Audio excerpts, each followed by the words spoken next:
Okay, peeps. I'm here with G-Man. We're going to talk about this whole card, not just the AJ Usyk fight.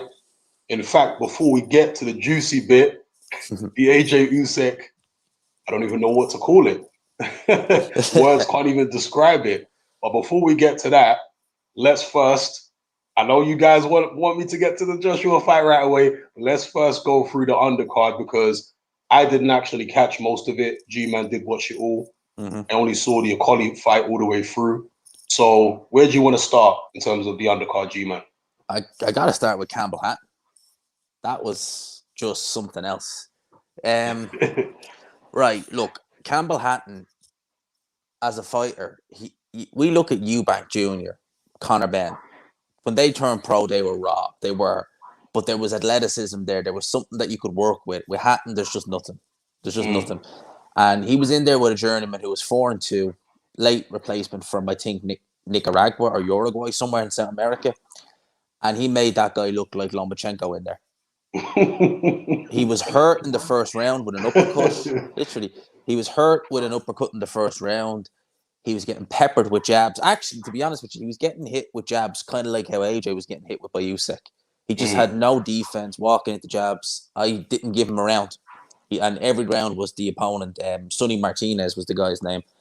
Every round was him and him big. So when the referee read the scorecards, I just thought that's a typical British scorecard right there. Like, one fighter lost every minute of every round, gets the decision. So that was the main one. I was super annoyed with that one, to say the least. I caught about, I think, the last 2 rounds of the fight, and he certainly lost the rounds I watched. And he looked like a beaten man in there. You know, he looked like somebody that was getting exposed, basically.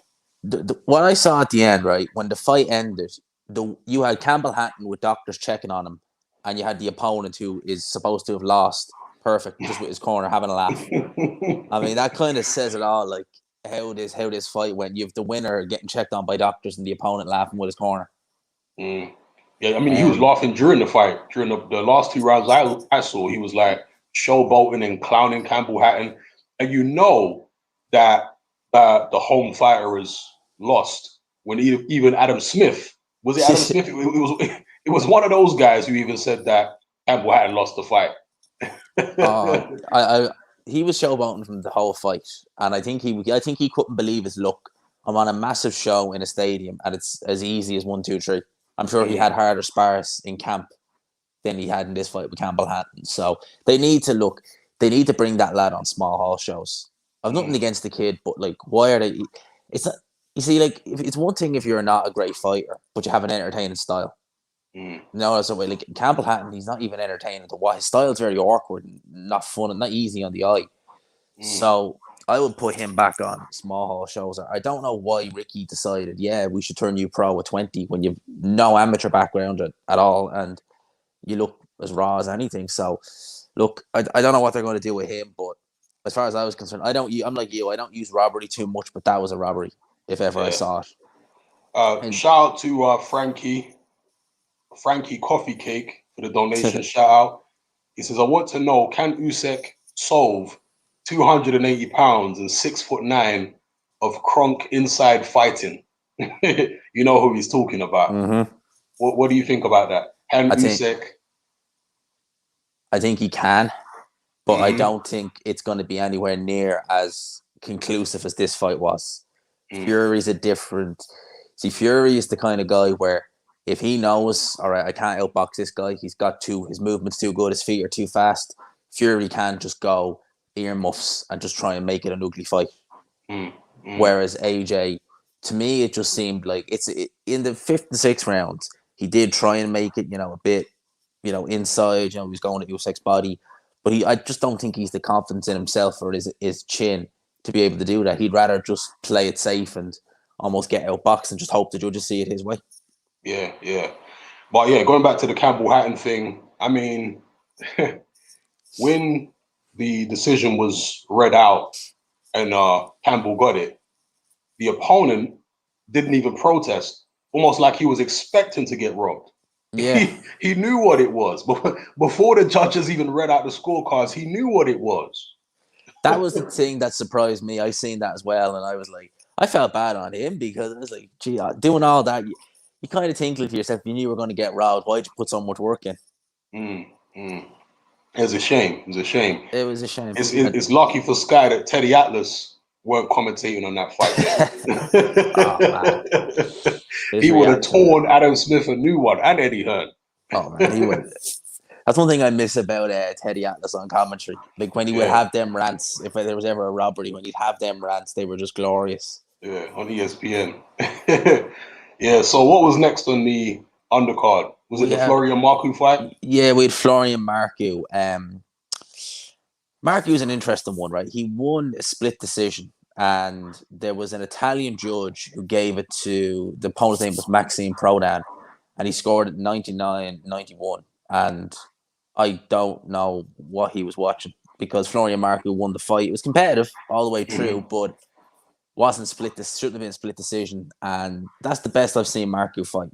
Marku is a weird one because he has fights where he's exciting, where he's not really jabbing. He's coming in, just moving, trying to get power shots off.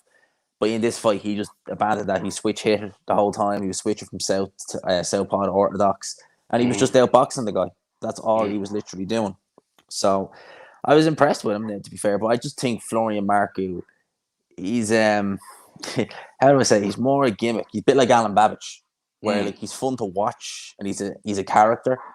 But I think for some reason it's going to end in tears with him.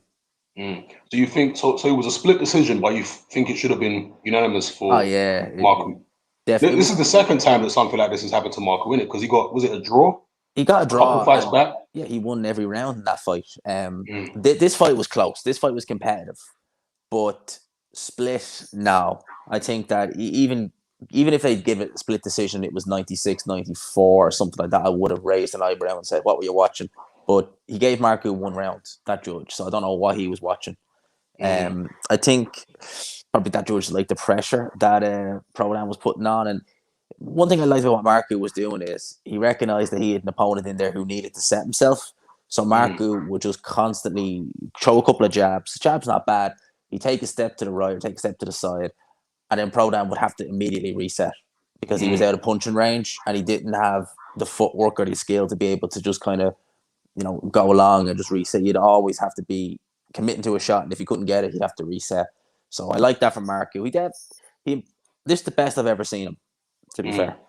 mm. Shout out to Edward Hogan for the super chat. He says, "My ears are still bleeding after listening to Matthew Macklin for over half an hour. Heard the zone will know better." So shout out to Edward Hogan. Yeah, I watched. Also shout out to William Bradshaw. He says, "Is it just me, or did Marku lose this fight?" Okay, he believes No, Marku lost. no, I don't think he did. I think it was definitely competitive the whole way through, but I think Marku, the right man, won. Just even split decision, I couldn't see it. I don't know what it is. Like he sells a lot of tickets. He's very even if you do a Florian Marku video, you'll get thousands of views. You'd be surprised how many views you get on I just swear doing one of his he must be fights. the most popular fighter in Albania. He has to be. Like I mean, you literally breaking news Florian Marku. You're looking at 10,000 plus views even for a small channel. Mm, mm, So in terms of the commentary, I watched the zone. I didn't pay. I streamed this. Yeah, the zone was kind of it wasn't great. I can't imagine Sky was much better, but the zone commentary wasn't great. Roy Jones was all right. mm-hmm. Okay, Roy Jones was on the American under the zone, yeah. Yeah, Roy Jones on the zone feed. It Okay, was Darren Barker, Todd Grisham, and Roy Jones. okay, that's a strange combination. Yeah, it's a strange combination. It really was. Darren Barker and Roy Jones. Okay, not sure how that works. So yeah, next fight was it the Lawrence Okolie fight? No, we Callum Smith Callum versus Smith. is it? Excuse me, yeah. I was watching the fight, but I missed the knockout, and it was apparently a really devastating knockout from my right hand. So tell me about it. It was it was a peach of a shot. And I wouldn't mind, but his opponent was actually having success in the first round. He was snapping Callum Smith's head back with jabs and hooks. And I actually Really? thought this fight. Yeah, I thought this fight was going to be. This was a 10 rounder. I thought this was going to be a 10 round. I thought Smith was going to have a hard time in this fight. And second round, he literally just it was actually quite quick. It was a right hand. He just kind of led with a jab, got a right hand, and it kind of landed I want to say on the side of the face, like not. It didn't look bang on the chin. They didn't show any replays. It looked like it caught him just kind of on the side of the forehead. And you know when they go down there, like he went down flat and Yeah. flat on his back. Legs were twitching pretty bit like how you know that guy Wilder knocked out years ago was I can't Yeah, I know remember that the his name. former WBO Lakovic, yeah, Lakovic, Lekovic. Yeah, yeah, bit like that with his legs, just constantly twitching. So, yeah. I Callum's, saw the twitching legs. I just missed the actual punch.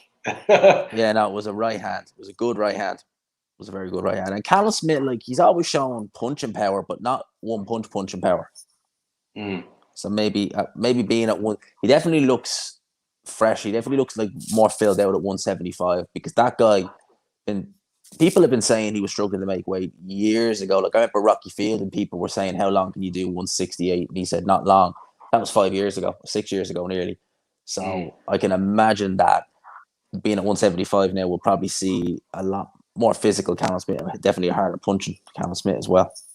I feel like I'd seen that opponent somewhere else before. He fought Bivol a couple of years ago.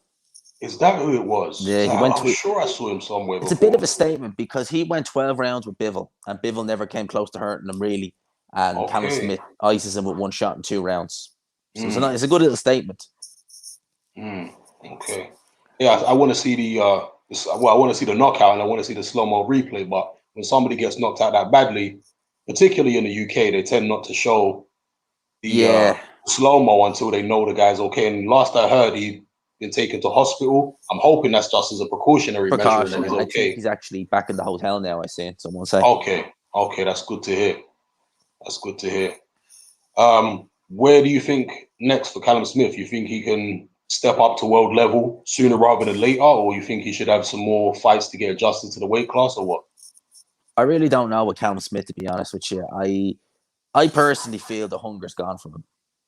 Mm. I really do. I think that he he made probably the easiest couple of million ever want to make in that World Boxing Super Series because he had two gimme fights and he just shot George Groves and then got a bag off Canelo. So Mm. I kind of wonder, is the motivation still there? Does he want to just try and see if he can get a world title as quick as he can or fight for one? I wouldn't. If he wanted to move like up the rankings or something like that, he's probably not going to want to stick around British level. You'd maybe look at someone like an Isaac Chalemba, someone fiddly like that. Mm-hmm. But like, look at the champions: Bivol, Beterbiev, Smith Jr. I wouldn't pick him over any of them. Mm. Even contenders like Maxime Vlasov, who's a very good. The thing about Callum Smith is he always had a size advantage at 168. People like Vlasov, who used to fight him, that guy's coming down from cruiserweight. I think he lost to Glowacki in cruiserweight a couple of years ago, so he would dwarf Callum Smith. Mm. Yeah. All right. Next fight on the card was the Okolie fight. Mm-hmm. And What did you think of Lawrence Okolie? And I'll give my take after you. I thought that Lawrence Okolie looked good, you know, the same way I expected to. He just looked good under Shane McGuigan. I thought the opponent was absolute trash. Like Mm. I looked his opponent up and it was one of them guys with a padded record. You know, when you just look at someone on even in their wins, they don't look amazing. And I actually picked Lawrence Okolie on a prediction league for first round because that's how bad the guy looked, and literally that's how bad he looked. So I wasn't expecting much. I think Okolie is one of the most improved fighters I've seen. You know, under Shane McGuigan, I love what I've seen. Like you were always a fan of Okolie. It took me a lot longer to get warm to him. I always felt like I actually believed at the start of his career he was a knockout waiting to happen, but lately he's looked really, really good. He's using his reach a lot more. He's not making fights ugly. He's actually boxing his way through, and he's getting some good knockouts. Mm. Yeah, I mean, I thought the opponent was a young guy. He came out. I'd never seen him before. Didn't know anything about him. Didn't even look him up on BoxRec beforehand. But he was young, and he came out looking like he wanted to start fast. And after about a minute, Mm-hmm. Okolie had put him on the end of a solid jab, and I guess he'd felt his strength in the clinches a couple times, and realized that it weren't going to be his night because Nah, his whole body language and demeanor changed just after the first minute. Okolie got him under control very, very quickly, like ridiculously quickly. And at that point, it was just a matter of time before he was going to land the big right hand. I think how long did the fight go? Was it 2 or 3 rounds? 3 rounds. 3 rounds. 3 rounds. He But clocked him with that big right hand on the temple to drop him. And the way he went down there, I was like, okay, he was buzzed, but he wasn't totally out of it. But I just noticed that, again, his body language changed. And the fight was getting knocked out of him. Rather than him being totally out of it, concussed, he was more dejected. He was more demoralized and what have you. So, yeah, Okolie did what he had to do against, I guess, a limited opponent. I think he never fought outside of, was he from Montenegro before? Montenegro, yeah. There's not too many cruiserweights from there. Not too many from that part of the world. And, yeah, the body shot was a good shot, but the guy didn't want it. You know, he went down on the canvas, and I thought he was going to try to claim that it was a low blow or something. That's the way he was shaping up on the canvas, as if he was going to try to say, "Oh, I got hit low." Yeah, it was a good body shot in the ribs, and I don't doubt that it hurt, but I also think that he didn't want any more at that point. I thought that as well. He was going to say low blow. Maybe he thought, hang on a sec, if he says low blow, I'll have to take more of these shots. I don't want that. Yeah, so that was what that was. Let me see here. Sonny says he wants to join the stream. I did send him a message. Sonny, if you're listening, check your Discord messages, because I have messaged you the code to join the stream. Not sure where Sonny's at right now. Maybe he's logging in on his laptop. We'll see. Anyway, let's get to the main event. The coup de grace, the big fight, AJ Usyk. Where do we even start with this? I'll give you the floor. Oh, man. This was something else. Like, I really did think this would be a good fight, but kind of cagey. Like, each man would have moments of success in this fight, but from that first round, I just noticed Usyk just comes like straight center ring, meet Joshua with the left hand and the jab. I think he jabbed left-handed him straight away. And I kind of thought at that minute, all right, this isn't going to be the fight I thought it was going to be. This is going to be, unless AJ really does something like bizarre, this is going to be a Usyk fight. That's the minute I seen that, I just thought that, and I thought that he put on a clinic. He buzzed AJ several times, and AJ was just, I think he realized himself, he bit not bit more he can chew in this fight. He's been sparring with southpaws and training. I actually know one of the guys he was training with, but you're never going to get someone as good as Usyk. It'd be like getting Arthur Spilka into camp and saying, oh, like he's similar to Usyk. It's like, that's not even a poor man's Usyk. That's a homeless man's Usyk. And you're never going to get it as good as this. So you might have success with your sparring partners, but until you're in there with him, a different story. And just the way he was able to land that left hand with ease. And here's the thing, AJ, I think I said it to you as well, that he will be fainting AJ from the start of that fight to the end of the fight. And that's going to mentally drain AJ. I think I said death by 1,000 feints. And I remember people saying that's stupid. I was like, no, that's what Usyk's going to do, because that's just how he fights. And that's exactly what he did to AJ. And you could see mentally he was draining throughout the fight. Like, I noticed the kind of the 7th, 8th round, I was like, he's slowing down. AJ is. He's slowing down. One sec, G-Man. Sorry, 1 sec. Let me just bring Sonny in to the stream. 1 sec. How are we doing, gents? Can you hear me? How we doing? Yes, can hear you loud and clear. You got Outmatch Boxing. That's me. We'll come to you in just a second, but welcome to the stream. G-Man, sorry for interrupting you. You were saying about the feints. Yeah, AJ bought on every single feint Usyk threw. Like, Usyk just, every single time he did it. And that, to me as well, it says to me that AJ doesn't have confidence in his own, I don't want to say own ability, but there's still the demons of that Ruiz fight there. When he's biting on he's worrying constantly about, okay, what's he doing? What's he going to do next? What's going to come at me? Before, if this was AJ pre-Ruiz, he probably wouldn't have even bought on half them feints. And might have still gone the same way, but Usyk knew, right, if I feint, this guy's going to move, and then I can just counter on top of that. It's a bit like what Chris Andre said in his prediction video about like a cat trying to get a snake to come at him. That's what Usyk was doing, and he lit AJ up. He peppered him with jabs, landed the left hand at will. I thought this was just fantastic. And I think that it's vindication for people like me and you who said, no, Usyk, a heavyweight, he's going to have success against these guys. And they It's a look at, problem. they look at Chisora and be like, oh, but look what Chisora did. It's like, yeah, but that's a different style. Chisora is like a bouncer trying to throw someone out of a nightclub. Joshua's not going to do that. Like, Yeah. Yeah. Big up Gaz S for the super chat. He says, what now for AJ? First loss outgunned, so changed his style, style up, and second loss outboxed. Have we seen his limits? Where is it? Have we seen his limits? There's more than one way to beat him. So shout out to Gaz for the super chat. We'll come on to that in just a second, but I want to give my take on the early rounds of the fight, and then we'll get Sonny's take on the early rounds of the fight. To me, right from the opening bell, because Usyk won the first round. AJ, I noticed this in the training footage that they, released in the run up to this fight.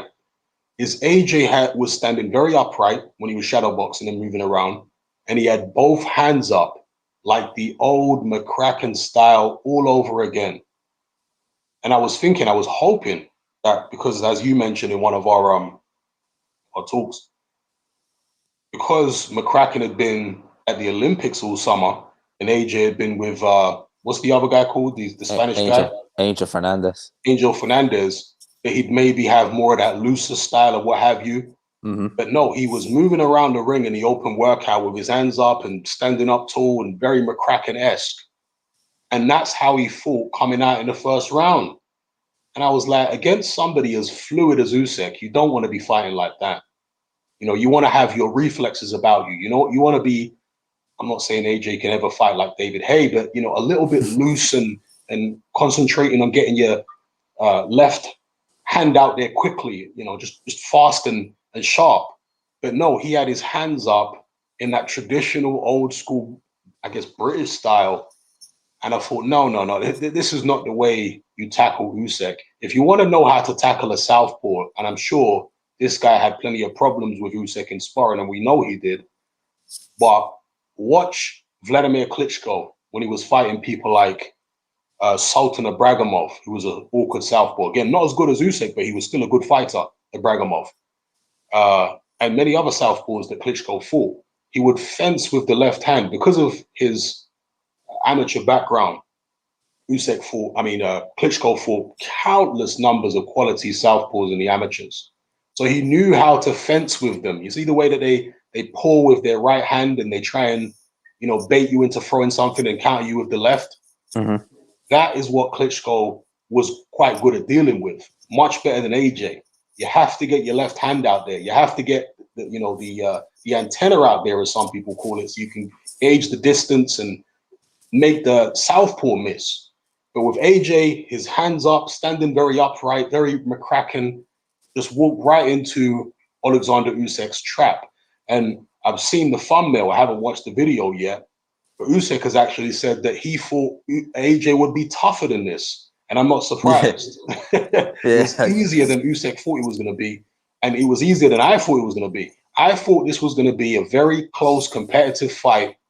And I could see Usyk actually winning. It's just whether the judges would give it to him. I didn't think in a close fight like I expected the judges would give it to Usyk. Usyk was like, to hell with that. This ain't going to be close. I'm going to school this guy, beat him up, hurt him, and there's going to be no doubt. And that's exactly what he did. Fantastic performance. But yeah, for me, from the first round, AJ's stance was all wrong to deal with this type of opponent, standing upright. And, he looked like he was stuck between styles, to be honest with you, because what exactly was his game plan here? He seemed to be stuck, not sure what to do. Am I going to try and outbox Usyk, or am I going to try and impose myself on him? Because if you're going to try and impose yourself on Usyk, impose yourself. Don't stand on the outside waiting around doing nothing. And if you're going to try and, mess around with him, then don't stand so upright with both hands up. Get your left hand out there and try and, sometimes move backwards, get Usyk to come onto you and walk him onto shots. AJ just didn't seem to have a clear idea of how to tackle the problem. you know. So anyway, Sonny has muted himself here. If you're there, Sonny, can you unmute yourself? Oh, okay, Sonny's here. You hear me? Yeah, yeah. It's Yeah. just So it's that online courtesy. nah, it's all good, bro. It's all good. We're just checking you were still there. So yeah, give me your thoughts on the opening few rounds of this fight. So in my pre-fight video, I actually thought that Usyk would concede at least the first three because, of course, we know that he likes to take that time to scope his opponent out, and AJ, of course, monster athlete, is incredibly sharp early on. So it seemed like the logical thing to do for Usyk. But as soon as he came out, boy, he's sharp and he's straight away on the front foot. And that was something I didn't anticipate him to do, at least until the fourth or the fifth. And obviously, I'm no Nostradamus, but because he was able to get to that front foot position so easily, I was like, the writing's on the wall, at least in terms of unless AJ pulls a lightning bolt of a punch out. Because as soon as he's able to get to that front foot position, AJ, which I also outlined in the pre-fight video, is a bit left-hand happy. He doesn't.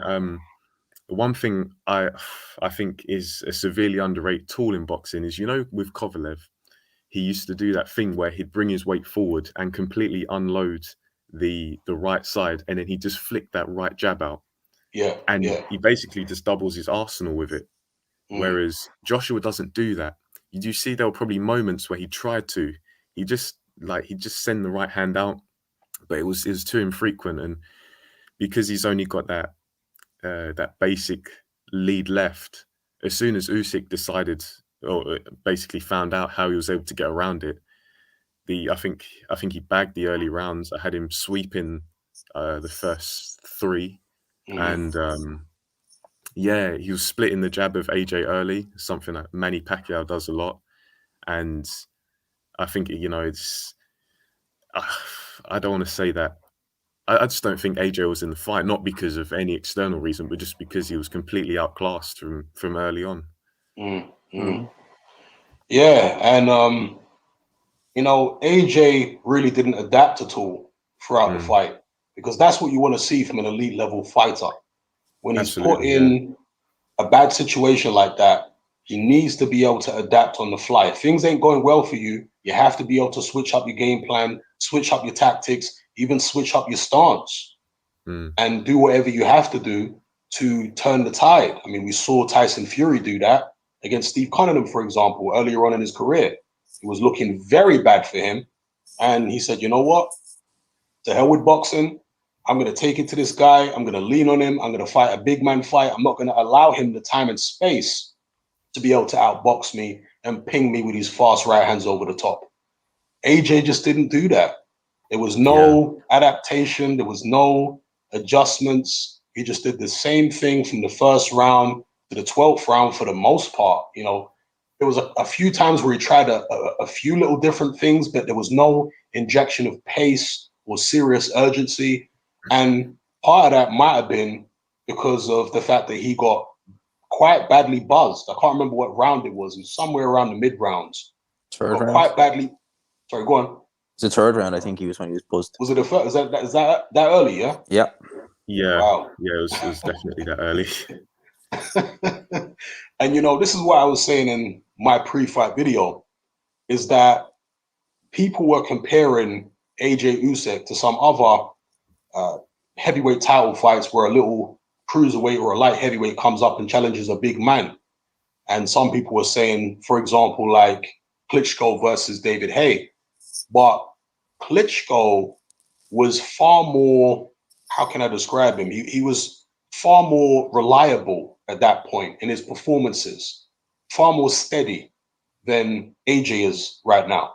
Klitschko got to the stage where his routine in a fight was so well established. He got it so down pat that it was like virtually impossible for opponents to break out of that pattern that he'd put you in.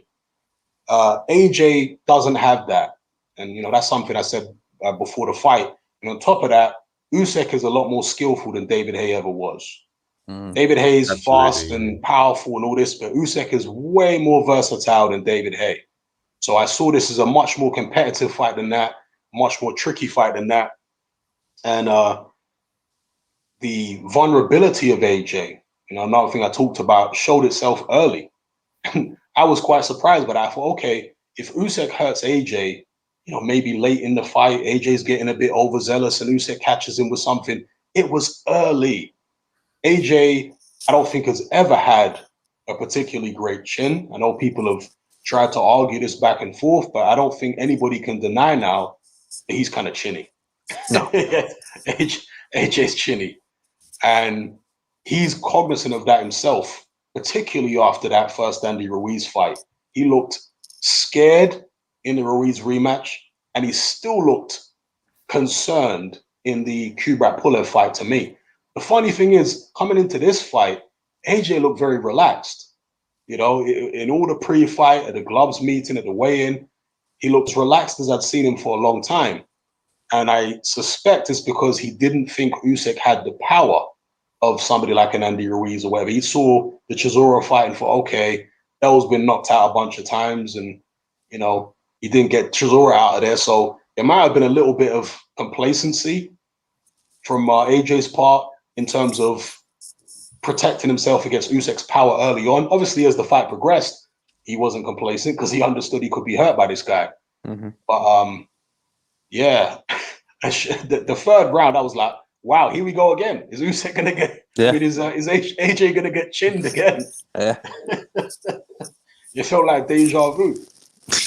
It literally, there was moments there where Usyk would open up where I would genuinely hand and heart think, okay, if AJ's legs go, then that's it. He's done for, because even if Usyk doesn't get rid of him, he'll take ages to recover. Yeah.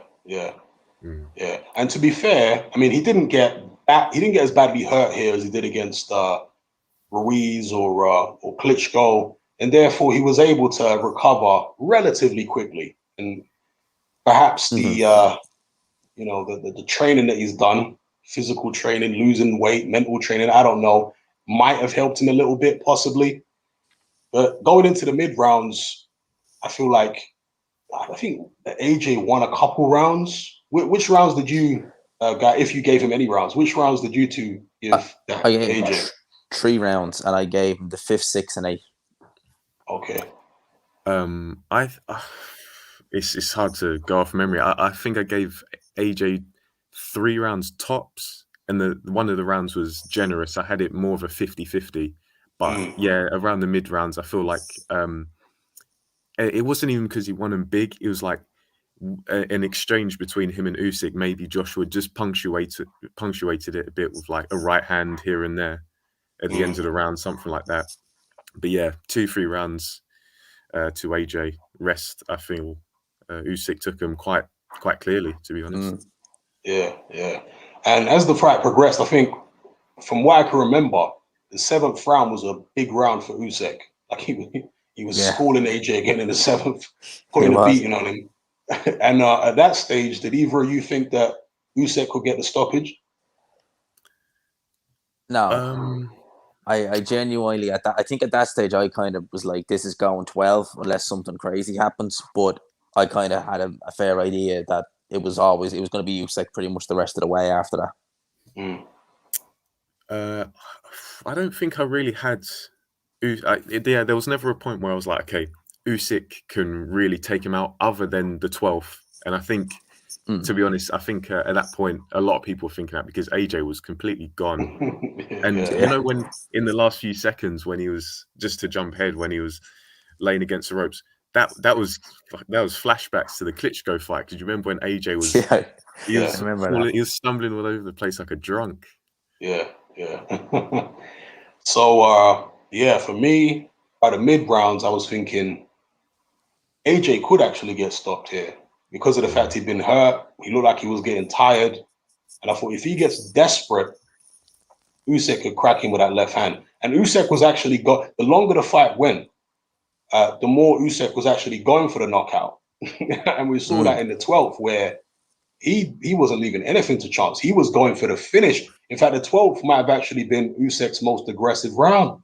Yeah, for sure. He came out there and went at the big man.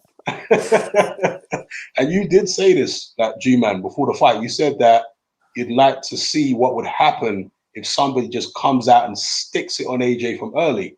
And although he wasn't hyper aggressive from early, he certainly wasn't running. I expected more movement from Usyk, to be honest, but he was in the pocket. You know, he wasn't all. He was moving. He was moving in front of AJ. He was constantly moving his head, constantly moving his feet and changing angles. And the difference between most big guys and smaller, skillful guys like Usyk in terms of hand-eye coordination, balance, and stuff like that is bigger than most people realize. And that's why I always felt like Usyk and Hunter would both be a problem for the bigger guys, because they have that kind of hand-eye coordination and judgment of distance and so on. And once you see it, it becomes pronounced once you see a small guy in there with a big guy. Sometimes when you see big guys against big guys, they can look nimble and fast and all this. And if you put AJ on a bag and told him to throw his fastest punches, he probably just look just as fast as Usyk.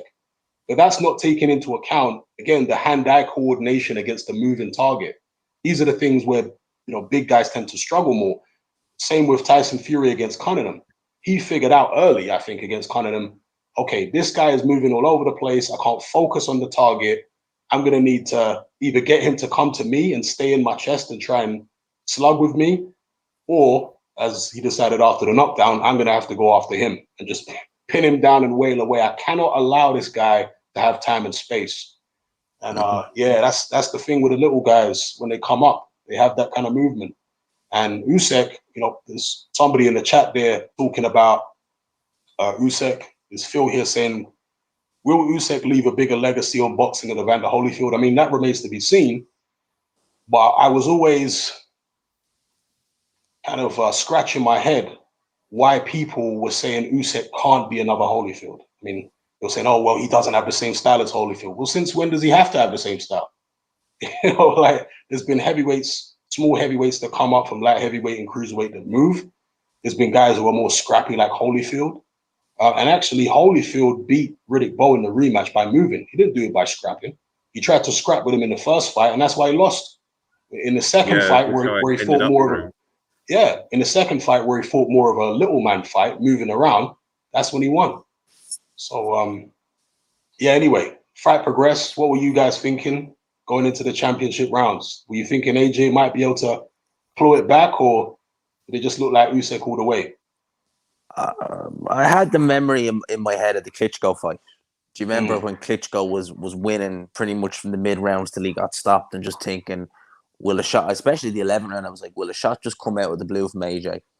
And then after, I think the 11th round, I was like, that's it. It's Usyk now. That's all I was thinking. I thought Usyk can keep this up, but I remember the Klitschko fight where Klitschko was outboxing AJ and then got himself caught. And what about you? How much? So, when going into the later rounds, obviously, Usyk, I think he had a couple of rounds where he coasted a little bit. Well, not coasted, but just kind of the volume maybe dipped just slightly. But I still felt he had enough in the tank, because he's fought at pretty frantic pace before. Obviously, the Chisora fight, I think, was a good run out for him, because Chisora obviously brings the pressure and he knows he has conditioning. But then going into the later rounds, I think I started to see Joshua. He wasn't extending himself as much anymore. He wasn't using the antenna, as you like to say, Hatman. And because he was so within himself, I just felt like even if he attempts to try and land a home run shot, I think Usyk was just too fresh, and probably had seen it too many times, because once you've been boxing for long enough, you kind of just, when a punch is coming, especially when a guy doesn't attempt to set it up. And was AJ going to take that risk? Because when he was trying to set up his punches, he was getting pieced up. If he wanted to take a gamble and just try to go for that home run, the likelihood of it ending well would have been very slim. So, AJ was very within himself. He reverted back to that very high guard, having his gloves glued to his cheeks. And just to touch on Rob McCracken, it's funny how his idea of an adjustment is bring your gloves up higher. Isn't that, you know, that's like the extent of his boxing IQ, is bring your gloves up higher. But it's yeah, later on in the fight, it was just Joshua was boxed in, you know. If you pardon the pun, it's boxing, and he got boxed in.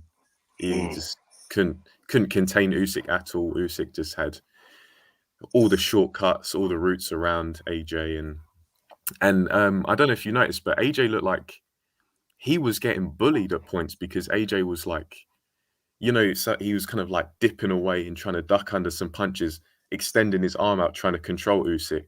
And of course, that's good practice, you know, get physical with the control. But the posture was like reminiscent of like a don't hit me anymore, I can't take it kind of thing. Yeah. And Usyk just imposed himself on AJ by the end. Yeah.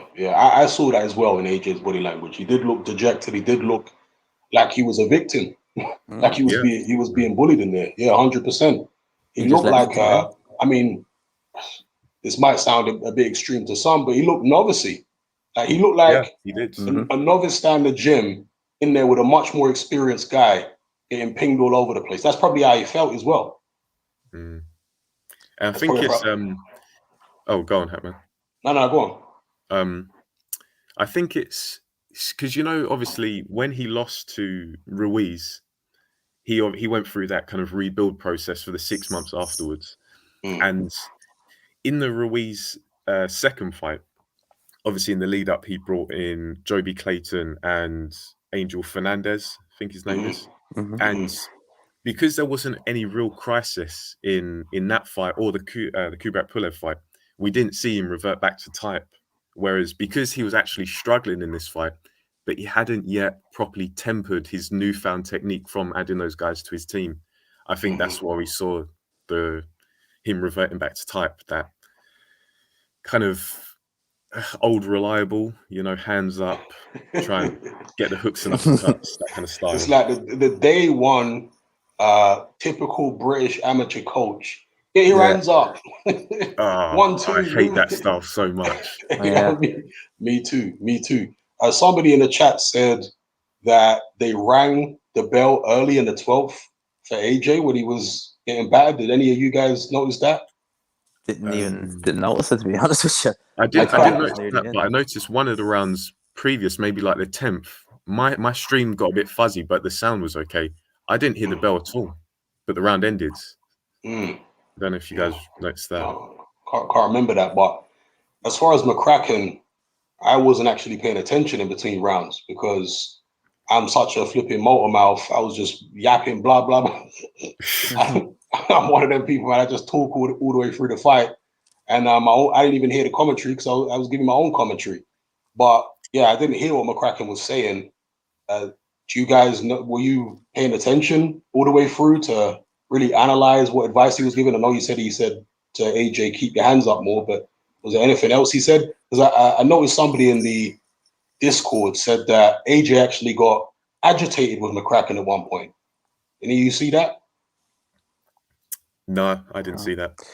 I wasn't really listening to the corner between rounds. Yeah, I'd be very interested to watch it again and pay more attention to what McCracken is saying or what McCracken's not saying. Because for me, that's been a weak link in AJ's team for a long time, is Rob McCracken. And whenever I talk about this loyalty stuff and how fighters need to just go with whoever is going to get them where they want to go, you know, whoever's going to get the best out of them. Forget about whether you've been with a guy since your first amateur fight or whatever. That's all cute. That's all very romantic and sentimental. But is it going to get the job done? Is it going to take you to the next level? And I've always felt that Rob McCracken is the wrong guy to take him to the next level. Nothing against him personally. But if you just look at AJ, the way he fights and the areas of his game that haven't improved. Yeah, there's certain areas of his game that have improved. But there's areas of his game which haven't improved. And he still has kind of a novice-y way about him. It's weird. Even when he's shadow boxing and stuff, there's something slightly novice-y about him. We lost Sonny on the chat here. I'm not sure if we can try and bring him in again. But yeah, like, what do you think about it, G-Man, in terms of Rob McCracken.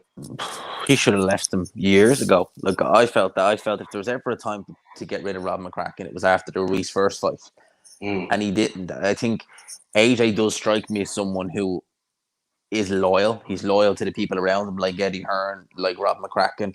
But like you said, that can only. It's nice. It's a nice little story. You know, people look at Andre Ward, Virgil Hunter.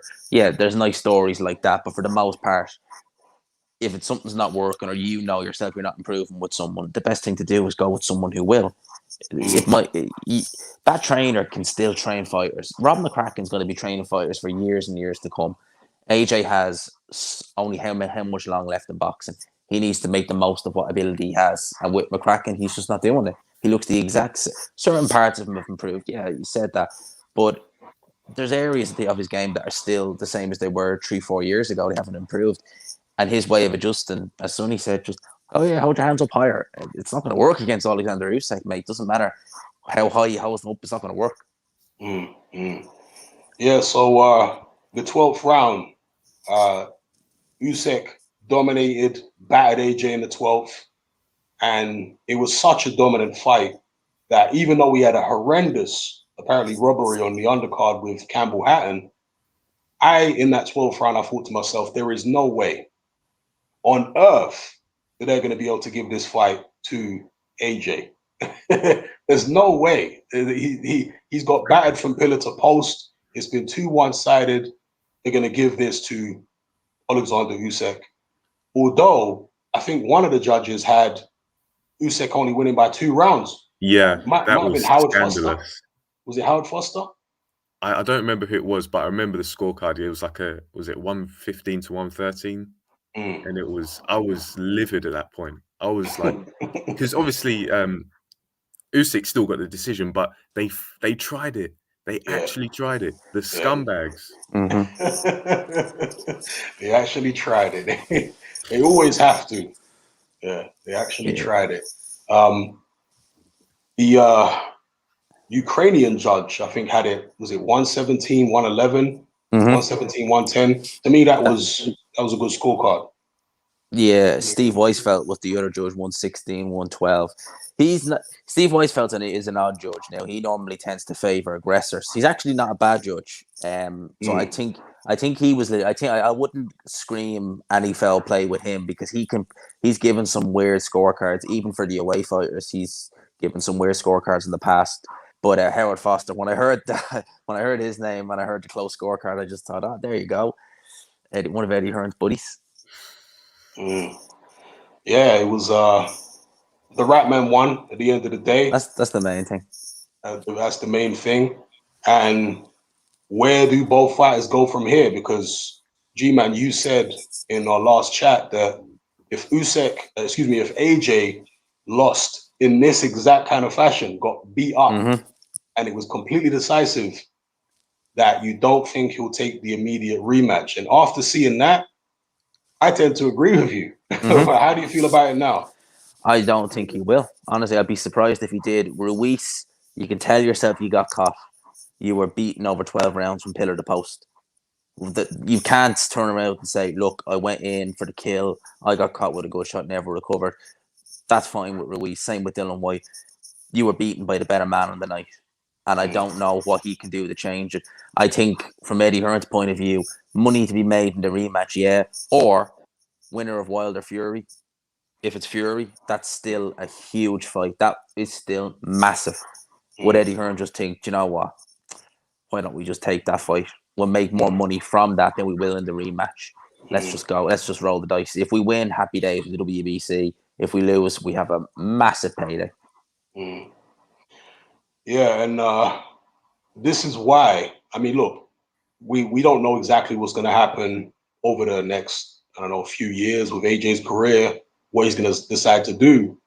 But this is why I did not like him signing this career-long deal with Eddie Hearn.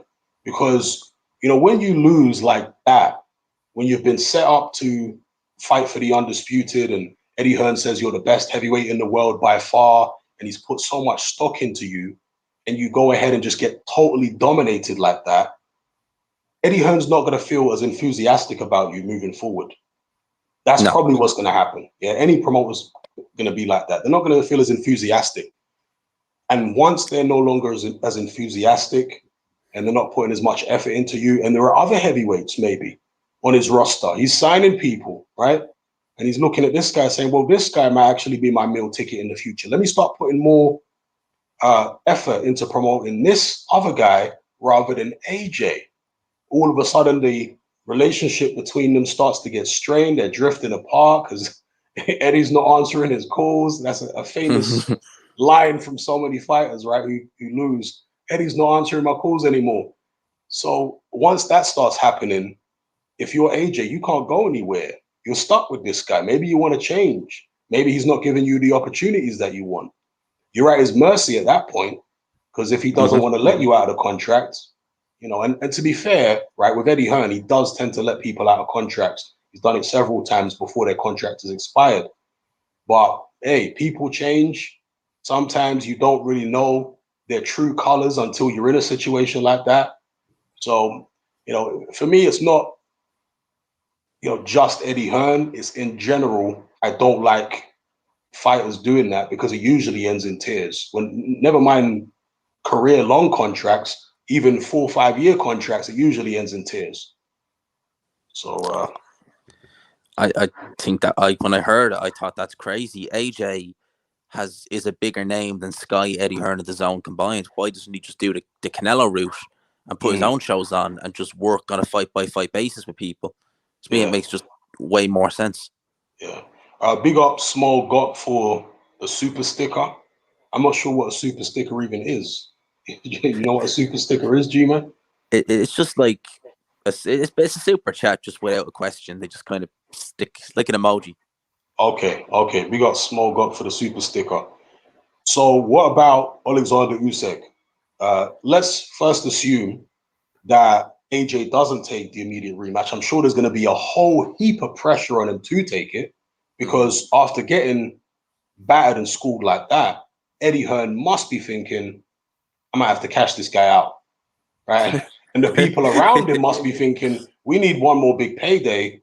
If he doesn't take the Usyk fight, goes and fights one of the other contenders and gets smashed to bits, well, that's the end of the gravy train.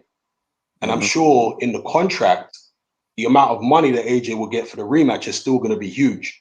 Yeah, the split, it might be 40% or whatever, it's still going to be huge. So there's going to be tremendous pressure on him to take the rematch. But assuming he doesn't, what do you guys both see, Sonny, first of all, in Usyk's future in the short and long term? I think this is a tough one because it's hard to say right now because the heavyweight division is relatively, tied up. Because I don't want to jinx it, but who knows if the Fury Wilder fight actually goes ahead on the date? Because certain fights over the years, but especially recently, they just seem to be jinxed. Like they're doomed. They're destined to never happen. With Usyk though, I think it's tough because maybe he might have it in his mind where he's already become undisputed at cruiserweight, and thus, even though being undisputed at heavyweight is a nice touch, it's of course probably what his goal is, but maybe he could revisit it. And I don't think Usyk would want to be tied down, but then again, I could be completely wrong because he has just schooled AJ for 12 rounds, had very little trouble. Maybe he feels he can do it again. It's I really don't know. And to be honest, I think I don't know about you guys. I imagine you're going to say the same, but historically, I'm not a massive fan of immediate rematches. Like 9 times out of 10, I just it really slows down the pace and the development of the division. But I think I don't know. Actually, I don't know. It's I think there are so many different ways to go, but we're talking let's about. say let's say he does manage to fight either Tyson Fury or Deontay Wilder, Usyk that is, in his next fight. How do you see him doing against either of those guys? Well, personally, for the longest time since Usyk has moved up to heavyweight, I always thought that Anthony Joshua would be the hardest matchup stylistically for him, purely because AJ, out of the three of them, I think he's the more coordinated, and therefore he'd have a better chance at keeping up with Usyk. You know, Tyson Fury and Deontay Wilder. Obviously, Tyson Fury did an absolute demolition job on Wilder, but he still lacks that coordination. You know, he's a big, lanky, like ogre of a man, and I feel like that doesn't lend itself well to doing well against Alexander Usyk. But Tyson Fury, as you say, he's got that big man game. He knows how to impose himself on someone, get a bit more rough. AJ's not like that. He's clinical. He's clean. Even later on in the fight, he did try and hold and hit Usyk, but you can tell he's not used to it. That's not his game. Yeah, he did. He did. I saw that bit actually. Yeah, where he literally tried to just grab Usyk with one arm and club him with the other arm. Yes. I saw that. And it didn't pay off because he hasn't practiced it. Yeah, it's against the rules, but you know, it's not part of his game. And for me, the jury's still out on Wilder just because where the hell is that guy? Where is he right now? Obviously, if the fight goes ahead, we'll have a better idea of where he is. But yeah, I mean, Deontay Wilder got outboxed for like 9.5 rounds by Spilker. Of all people, yeah. Of all people, Spilker. Anyone in the chat, go back and watch that Deontay Wilder Arthur Spilker fight. Deontay was getting outboxed. He was behind. Forget about what Showtime were trying to say. He was behind in that fight. Yeah. And he got the knockout in whatever it was, the 10th round with one punch, because Spilker got a bit too ambitious. He actually went for Wilder. But Spilker was ahead in that fight. And if Spilker is outboxing you, I mean, Lord save you. Lord help you if you get in there against Usyk. Wilder's obviously got the power. He's more fiery than AJ. So he's probably going to swing for the fences more than AJ did. And obviously Usyk would have to watch out for that. But he could get schooled definitely by Alexander Usyk, 100%. And I'd love to hear the excuses that Wilder would come out with after getting schooled by Usyk. His shoes were too big. I don't know. God only knows what he'd try to say. For AJ, where do you guys see AJ going? Again, let's assume they're not going to have the immediate rematch. What should AJ do? Who should he fight? What changes should he make? G-Man, first of all. Oh, boy. What I think will happen is, if he doesn't get the rematch, Eddie Hearn, as you said, cash out winner of Fury Wilder. What I think he should do is just have a... See, I don't know if the fans would let him, but just have a couple of learning fights. They don't have to be like against Journeyman or anyone like that. But what's wrong with, fighting the Oscar Riveses of the world? If he's still around, the Brian Jennings of the world, just to kind of get the confidence back up against guys like, if you have Brian Jennings, he moves against guys who are kind of tricky movers, just to kind of make you think, actually, do you know what? I can beat these guys who, move and feint. Someone like a style like that, that's not a risk. I wouldn't put him in against the Michael Hunter or someone like that, but maybe something like that, just to kind of get his confidence back up gradually, because this one's going to be a lot harder to get over, I think, than the Ruiz loss. I agree. Yeah, I agree. And for me, I think that the first thing he needs to do is get rid of McCracken. I don't know whether he will, because he just seems to be, attached by an umbilical cord to Rob McCracken or something. Uncle Rob. Uncle Rob just can't get away from this guy. It's like he's his dad or something. Yeah, needs to get rid of Rob McCracken. You have to be ruthless. George Groves did a great interview with I think it was Tris Dixon. Was it last year? I think it might have been last year. I remember that. Great interview, sit-down interview with Tris Dixon. I think it was at George Groves' house. And George Groves was talking about the mentality you have to have at the elite level. And he talked about being ruthless, not just ruthless in the ring and ruthless in the gym, but ruthless in his decision-making for his career. Yeah. You talked about being ruthless and being decisive. You can't be pussyfooting around and dilly-dallying. You have to make decisive calls on things. And I just feel like AJ's got too much dead weight hanging around him with Rob McCracken and all these other people. I feel like he needs to get away from his current setup, a completely different, gym that he trains in and all that kind of thing. Get with a trainer, somebody that has a lot of experience with heavyweights. If he was to pick a British trainer, I would say maybe trial Shane McGuigan. Yeah, because Shane McGuigan's good at getting guys to be more fluid, better shape and all that kind of thing. If you look at Lawrence Okolie, all arms and legs, right? Great power. He was quite upright before he was with Shane McGuigan. Now that he's with Shane, there's more slickness there. There's a bit more fluidity there, more side on, bending at the waist more. So if he's gonna at least trial a British trainer, I would say AJ should check out Rob McCracken. Let me not blaspheme. Oh my gosh, not Rob McCracken. No. Let him trial Shane McGuigan, right? Let him trial Shane McGuigan, and see how that goes. Yeah, and because obviously Lawrence Okolie's over there, and he's AJ's boy and whatnot. As far as American trainers, many of the great American trainers have died off, particularly the ones that were dealing with heavyweights. Manny Stewart would have been the obvious choice. RIP, he's gone. There were other guys I like Curtis Cokes. He trained Ike Ibeabuchi. He was a fighter himself. I like Curtis Cokes. There's still a few around. Stacey McKinley. He worked with Mike Tyson back in the days. He actually trains Trevor Bryan right now, Stacey McKinley. But he's quite good, and he's got that experience. The old school heavyweight. Ronnie Shields is another one. Good shout. Ronnie Shields. So these are guys I think AJ should be looking at. People who've got experience with heavyweights and people who understand biomechanics, body mechanics, how to make him looser and just get him out of that upright style. And once you do that, your brain starts working in a different way. You're reprogramming your thought patterns and your habits just by changing the way you move rather than being upright and what have you. So, yeah, I'd like to see AJ, first of all, change trainer.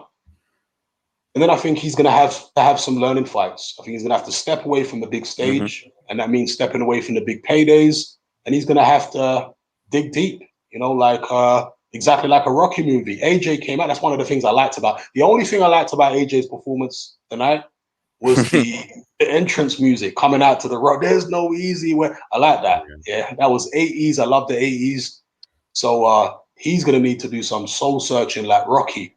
Was it Rocky 3 or Rocky 4? I think it's Rocky 4, the one with Ivan Drago. Yeah, Rocky 4. Where Apollo Creed gets killed, and then Rocky has to do all this soul searching and all this business. AJ's going to have to do that now. Have to go back to the drawing board, have some learning fights, the learning fights that he didn't have the first time around because his career was rushed. So, yeah, that's my take on AJ and what he does next. Didn't get your take outmatch on the undercard. Did you see any or all of the undercard? Yeah, so I got in a little bit late, and as I got in, I just caught the last few rounds of Marku versus Prodan.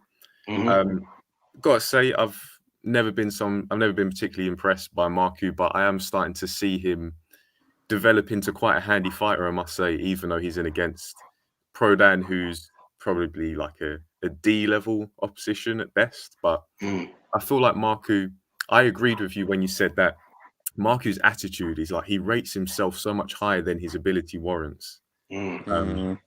But based on the rounds that I did see, he looked good. Like you can tell he's got a lot of combat experience, but it's just having the boxing nuance.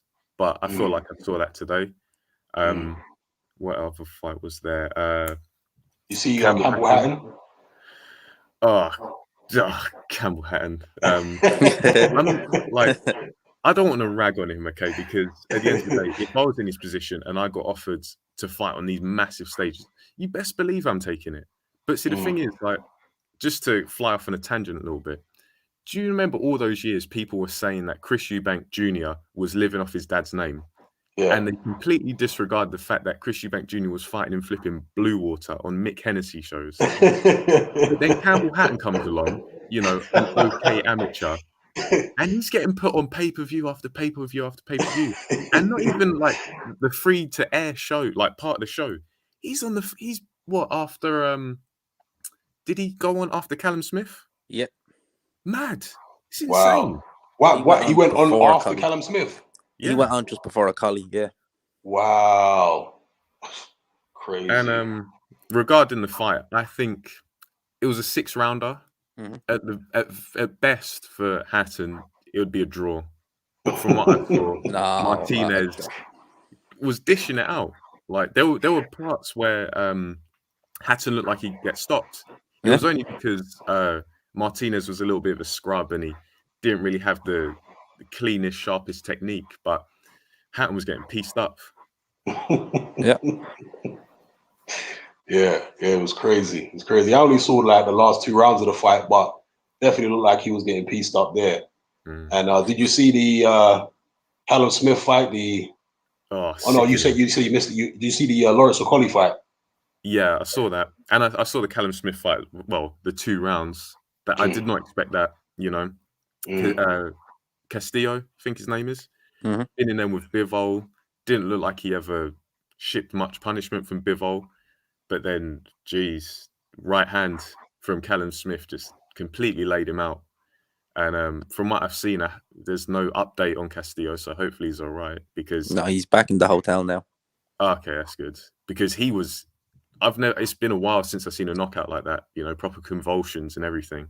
Lawrence Okolie, I like watching Okolie fight. I know it's gonna make it. Some people scratch their heads, but I like to see the development, and he carries legit power. I went to the public workouts back in 2018 for the AJ Povetkin fight, and Okolie was on that undercards when he stunk out the place against Matty Askin, and hearing his punches on the pads, unlike any other. You know, Povetkin, hard puncher, AJ hard puncher, but Okolie with the right hand mostly. It's just a real connection, like savage puncher. Yeah. But I think in this fight he had today, very unsatisfying or dissatisfying rather finish. But then he was in against a complete road sweeper. Apparently this guy was a mandatory. I don't remember seeing this guy in the rankings. So I was saying to one of my friends, I wouldn't be surprised if there was an arrangement made to make him mandatory. As like maybe an easy first touch. But Okolie, he's learning. I think had even less experience than AJ, and he's doing well. He's a champion now, but I think we do have to maybe see him step up. Maybe not to Bradish straight away. I think that could be a bit more, a bit too tough. You know, a bit ambitious, but maybe a Makabu. I think that's a good fight for Okolie to take next. You know, a neat little unification against someone who is a bit of a name and maybe just past it to the point where his the risk he poses is just a little bit lesser than when he was in his heyday. What do you think, G-Man, about Okolie's next move? You think he's ready for Bradis yet, or you think he should do something like our match said there and just take his time, maybe fight Makabu first? I'll be frank. I pick him over Bradis. Okay. I think that Bradis is, lest we forget, Bradis is what, 36 years old, going on 37, talking about moving up to heavyweight. I think that, and Bradis is only, do you think, got to think of the reach of Lawrence Okolie? I mean, the guy has go gadget arms. Bradis is only 6'1". He's not a big, for cruiserweight standards, he's not big. Yeah. So I could easily see Okolie just keeping him at arm's length for the fight. Now, Bradis is a lot more skilled than most other cruiserweights, but I just think that he's definitely not getting any younger. He's short. I think that stylistically, Okolie could win that fight pretty comfortably. Yeah. And as so many people have said, it's not just Okolie's size, his reach, his improving boxing skills, his awkwardness. It's his physical strength. You know, he's a very, very strong man. He's always sparring these big heavyweights. AJ and Dubois sparred a lot with him and many other guys. Dylan White, of course. And he just has strength beyond any other cruiserweight he's fought so far. In fact, a lot of his earlier fights, he won it. I don't want to say primarily on his strength, but it had a lot to do with his victories, like over Isaac Chamberlain, Matt Yaskin. He just imposed himself on him physically and shut down their offense completely. The only person that could have any offense was him, just because of the mauling and the physical strength. There was nothing they could do. So, yeah, he's tremendously physically strong, and I'd be interested to see if he could impose his strength on Bradis like that. You know, if Bradis is being a bit tricky or something, could Okolie in the clinches make an impact on him the way he makes an impact on everybody else, just with that physical strength, because it wears people out. So, yeah, and I've told people before, but one of the things that really stood out for me early on in Lawrence Okolie's career is when he reached out to me on Twitter and he said to me, I'm paraphrasing, but words to the effect of, I like your videos and I always tune in to watch your post-fight videos when you talk about me. And he said, don't be afraid to continue criticizing me just because I've reached out. Most fighters are very sensitive about being criticized. You know, I know that. So for him to reach out and say, don't go easy on me just because, we're talking now, that to me was an indication that, he's going somewhere, at least from a mental standpoint. He has that kind of maturity where he wants to learn so much that he's willing to take on criticism, as long as it's not coming from a place of hate or whatever. Somebody, because I was really harsh with him after the Matt Yaskin fight, I said he should have been disqualified, but he still took that on board and said, fair enough, I need to improve.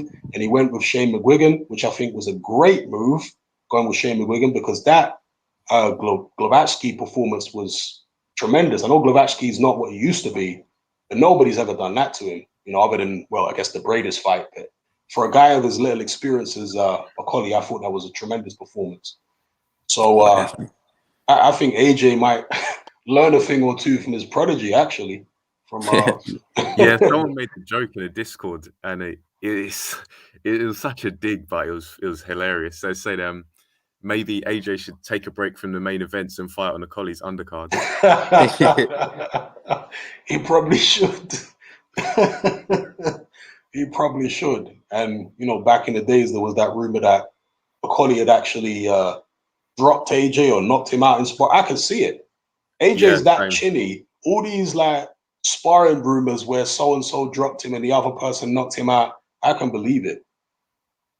I can't imagine that the only times, obviously we know about the David Price thing.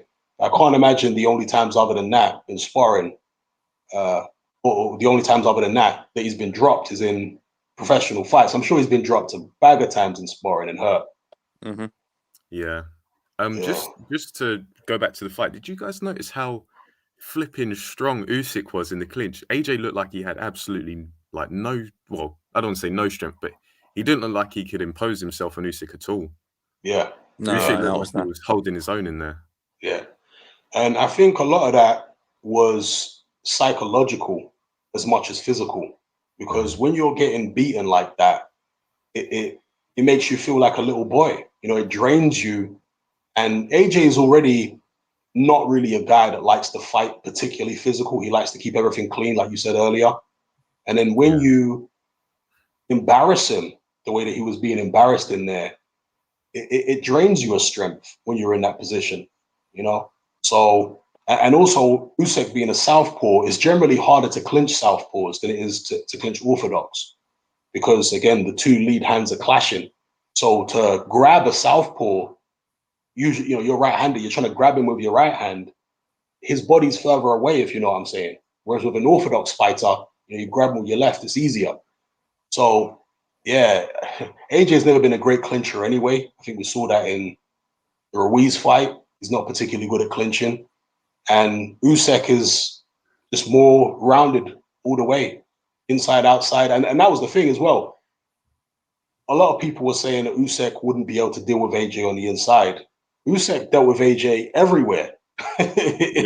Inside, outside, every department, he was better than AJ. There was literally nothing that AJ did that was better than Usyk at all. So yeah, it was You one could say side. he was outmatched. There you go. Plug for the channel.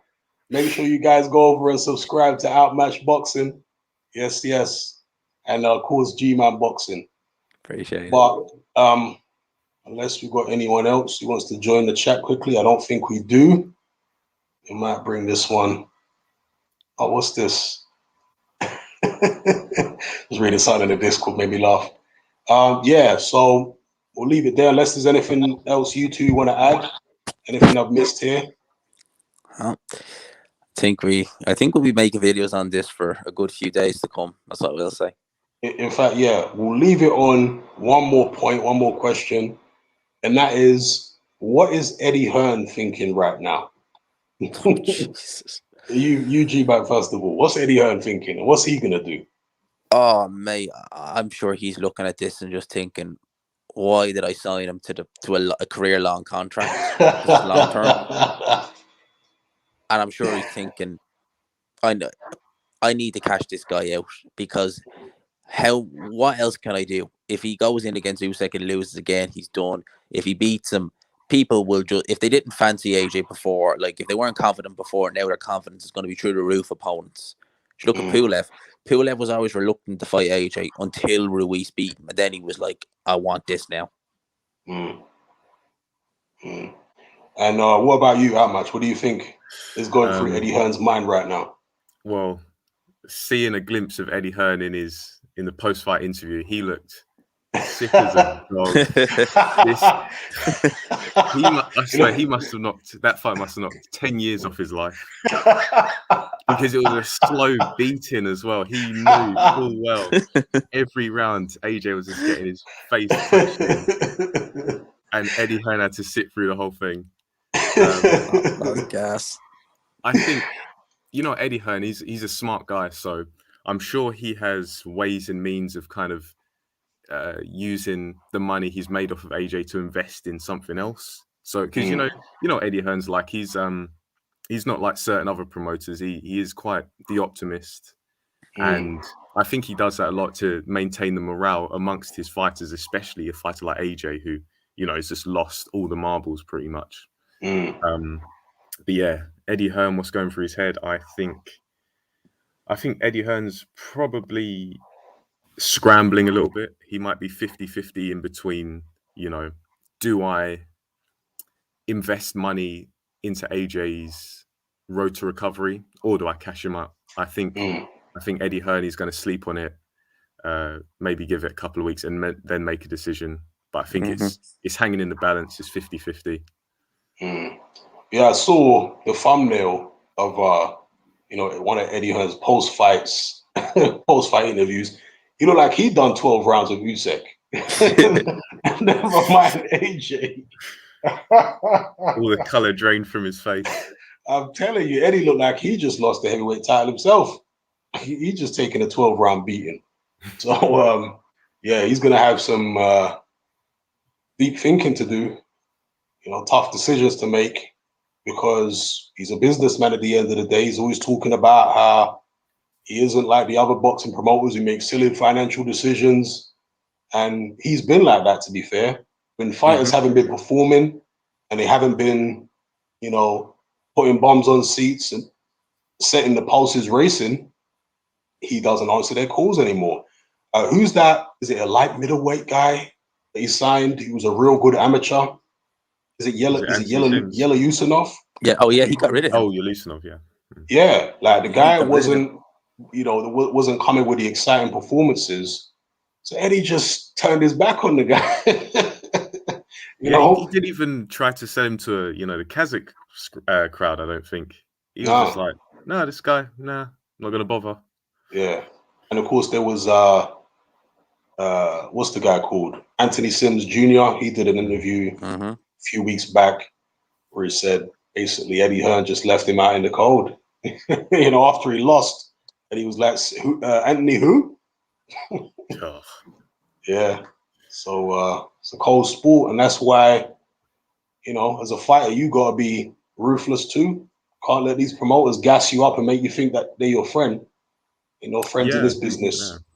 especially when you consider that Eddie Hearn is typically seen as like the good guy out of all the promoters, and he won't hesitate to drop you. So it's really a damning indictment on the others as well, who are like the kind of old guard of promoters. Yeah. All right, last comment here. Chris Andre, big up, Chris. Would have been good to get you on with us, Chris. I don't know if you're still up, Chris. I might let Outmatch and G-Man get off to sleep. If you want to stay, if you want to stay up and chat for a little bit more, Chris, hit me up in the Discord and we can get this popping.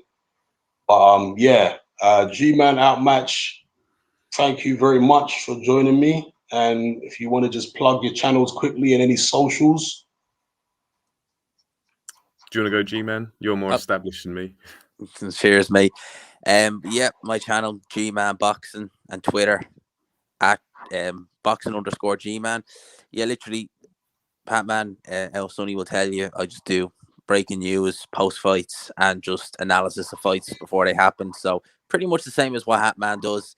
That's the channel. Plus interviews, you do interviews too. Plus interviews as well. I do the odd interview on the channel. So that's pretty much my channel in a nutshell. Mm-hmm. And Outmatch? Yeah, so Outmatch Boxing, if you just type that into YouTube, you'll find it. My channel, I do a bit the same as these guys, you know, the post-fight, pre-fight predictions and the post-fight reviews, but I also like to get into a bit deeper analysis, all kinds of techniques, tactics, especially biomechanics as well. So suitable for if you just want to immerse yourself in boxing, you know, especially the practical applications of it, and you know, especially you analyze a lot of the footage as well on your channel, I've seen.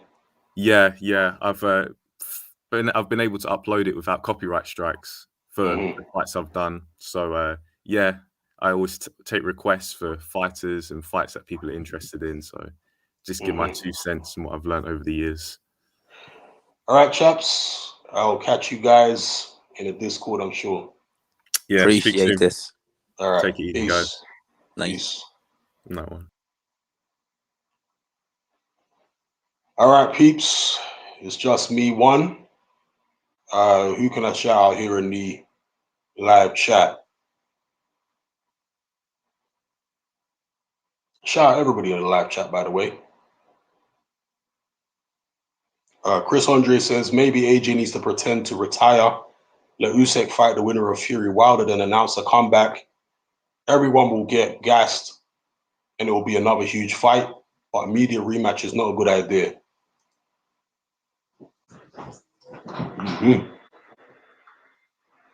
Big up George for the super chat. Thank you, George. Big up G-Man Boxing. Britek09, did you enjoy the fight? I thought the fight was amazing. It was a lot more, well, it was more one-sided than I thought it would be. I thought it would be a nip and tuck fight, very close. And I thought, you know, it would go to points. I predicted it would go to points and AJ would get a close decision where even if he doesn't deserve to win, he'll get the benefit of the doubt from the judges because he's on home turf. Usyk was like, nah, we're not doing any close decisions here. This is going to be an absolute one-sided schooling. And that's what he proceeded to hand out. So, and it was an enjoyable fight because it was dramatic. I didn't expect it to be as dramatic as this, with all the big punches landing and Usyk getting cut and AJ getting his eye jammy. I didn't expect all that. I thought it would be more similar to the Parker fight. I was hoping for a bit more action in the Parker fight because I noticed that both AJ and Usyk were relaxed coming into this fight, very relaxed. And usually 2 relaxed fighters makes for a good fight, yeah? Because they're usually not quite so cautious as they would be if, you know, one of them or both of them were nervous. But at the same time, neither AJ nor Usyk are hyper aggressive, at least not these days, right? So I was expecting a more cagey fight than the one we got, a nip and tuck fight with close rounds. But no, Usyk exceeded my expectations. I always knew, and I always said for years, Usyk is going to be a problem at heavyweight, and between him and Michael Hunter, they're going to pull off some big upsets. Okay, at least one big upset between them. Usyk exceeded my expectations. Even though I thought highly of him, he exceeded even my expectations with his performance. Fantastic stuff. Fantastic. So hang on 1 second there, people. All right, let me bring Chris Andre in here. The master of the technical breakdown, Chris Andre. Send him the invite. If any of you haven't heard Chris Andre before, make sure you subscribe to his channel.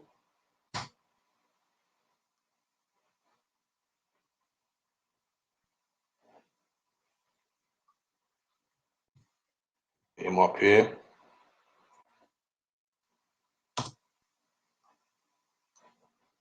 Okay.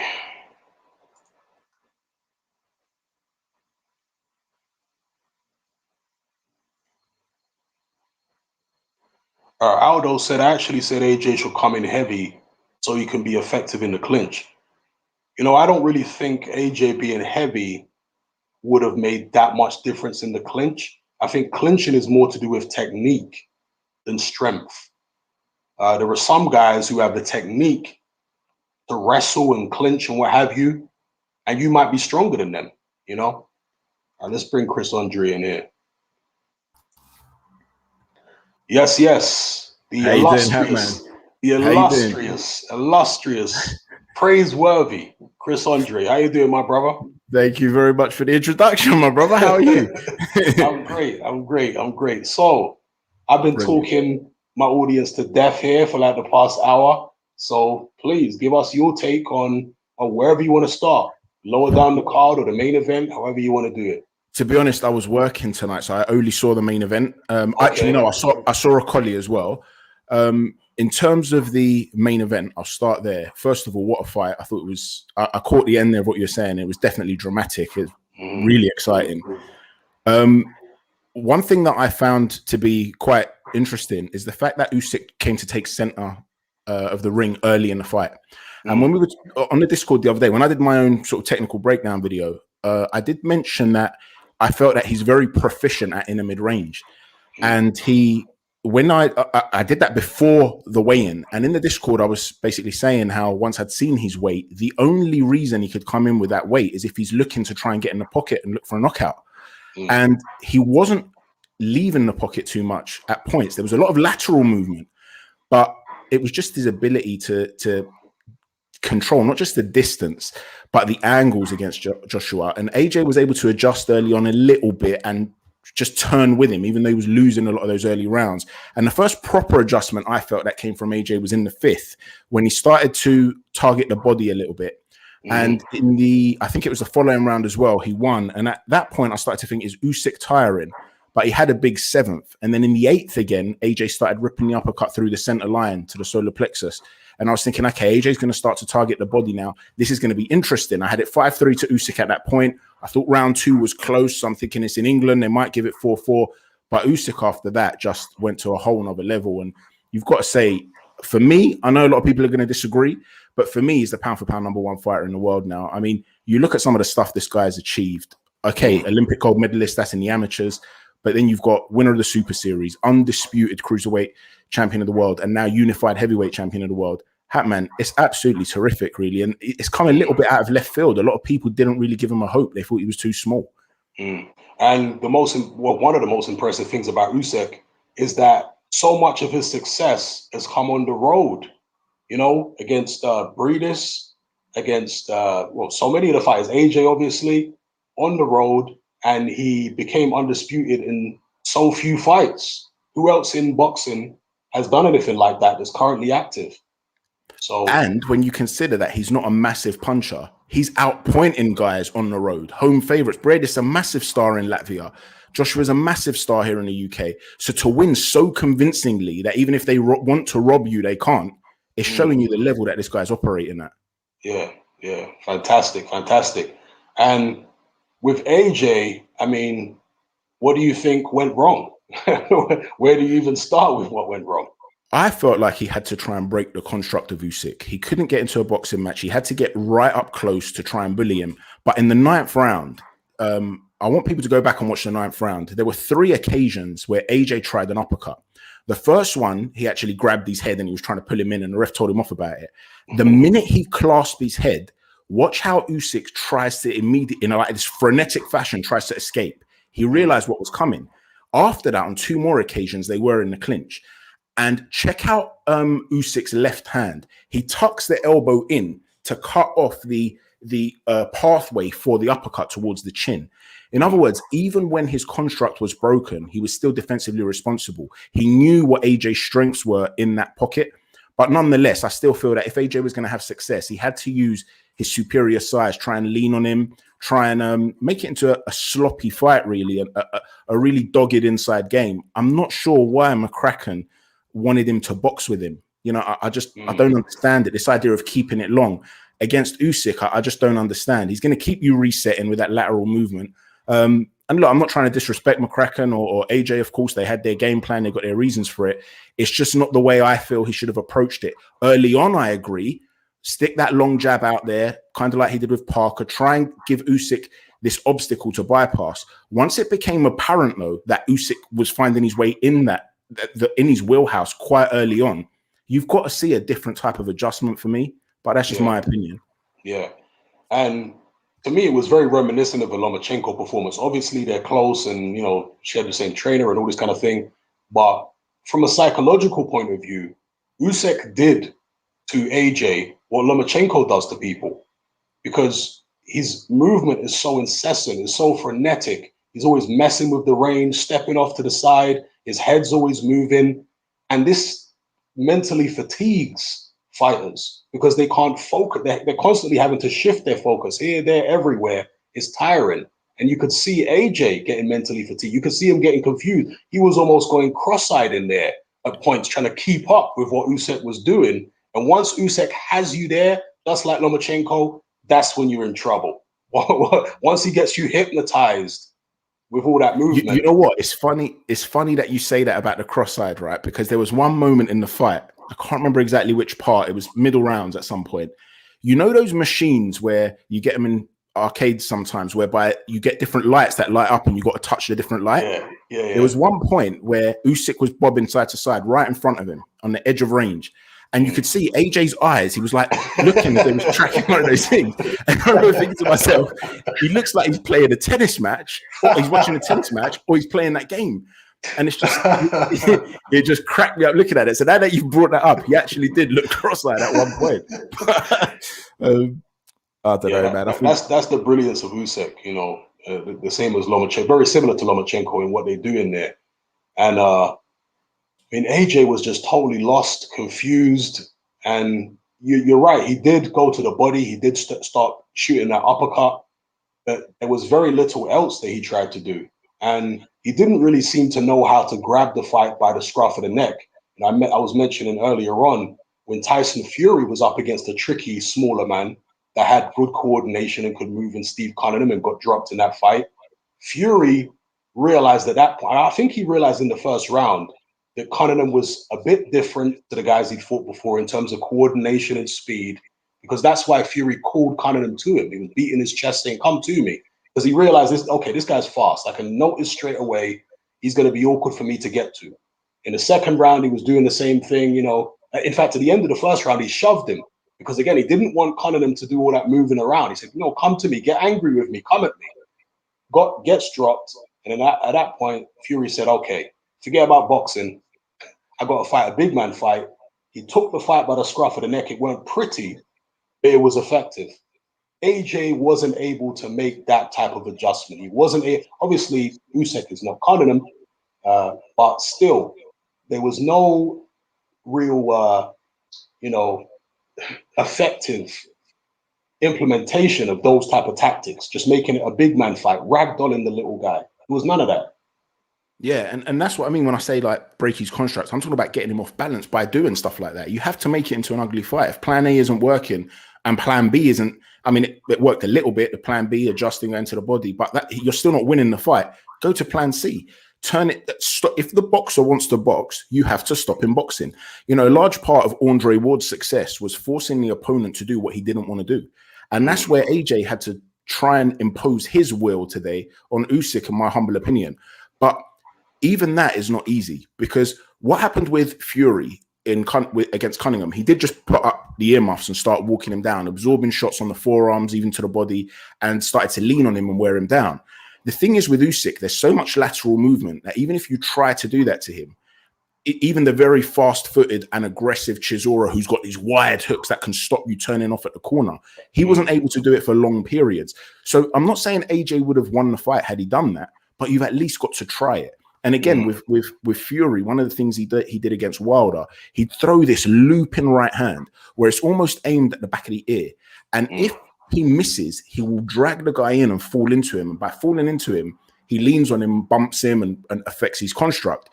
You could try something like that, make it dirty a brawl. But even that, Usyk is so good at taking half a step back and then throwing the backhand down the pipe. If you start coming in with long looping shots from distance trying to fall in, you're going to walk onto shots. So beating Usyk is very, very hard. But you've got to try these different things at least. You know, like AJ for me just didn't try anything out of left field. Yeah, to me, he looked, as I was saying earlier, he looked like a novice in there. Like his body language. You know, he in the gym, when you see novices start sparring, and they'll sometimes put them in with a more experienced guy, and the experienced guy is just messing them around, you know, old manning them, and the novice often looks, you know, kind of embarrassed and they're not sure what to do. That's how AJ looked. He looked like he didn't know what to do. He wasn't sure how to solve this puzzle, how to go about it. And I'm not sure if you caught what McCracken was saying in the corner. I personally didn't, but did you hear the instructions he was given? There was one point where he said something along the lines of increase the rate of the jab, make the jab more often, take half a step back basically, and start bringing the right hand in. I think he wanted him to keep it long. This was early in the fight though, which I didn't see a major problem at that point of the fight with that advice. I think he was basically saying, let's up the tempo a little bit. I think this was in the third round, and make him, you know, force him to try and figure out how to close the range against you. And there was a round where it started, those middle rounds, AJ did start to have a little bit of success. But yeah, once it became apparent that that wasn't working, yeah, to me, it did look a bit novice-y in the sense that, look, one of the things that you use the phrase to old man in, one of the things that old men can do, so to speak, the experienced fighters in boxing, is to utilize the dark arts well. And I didn't see any of that from Anthony Joshua, except for one attempted low blow. There was nothing that made me think this isn't a clean boxing match anymore. You had to stop it being a clean boxing match. At least that's my take on it.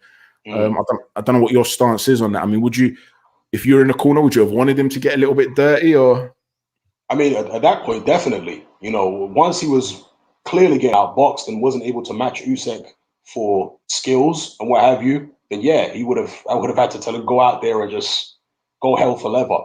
But going into the fight, I would have wanted him to, as I think you said in one of your pre-fight videos, take a similar approach to Lopez when he fought Lomachenko.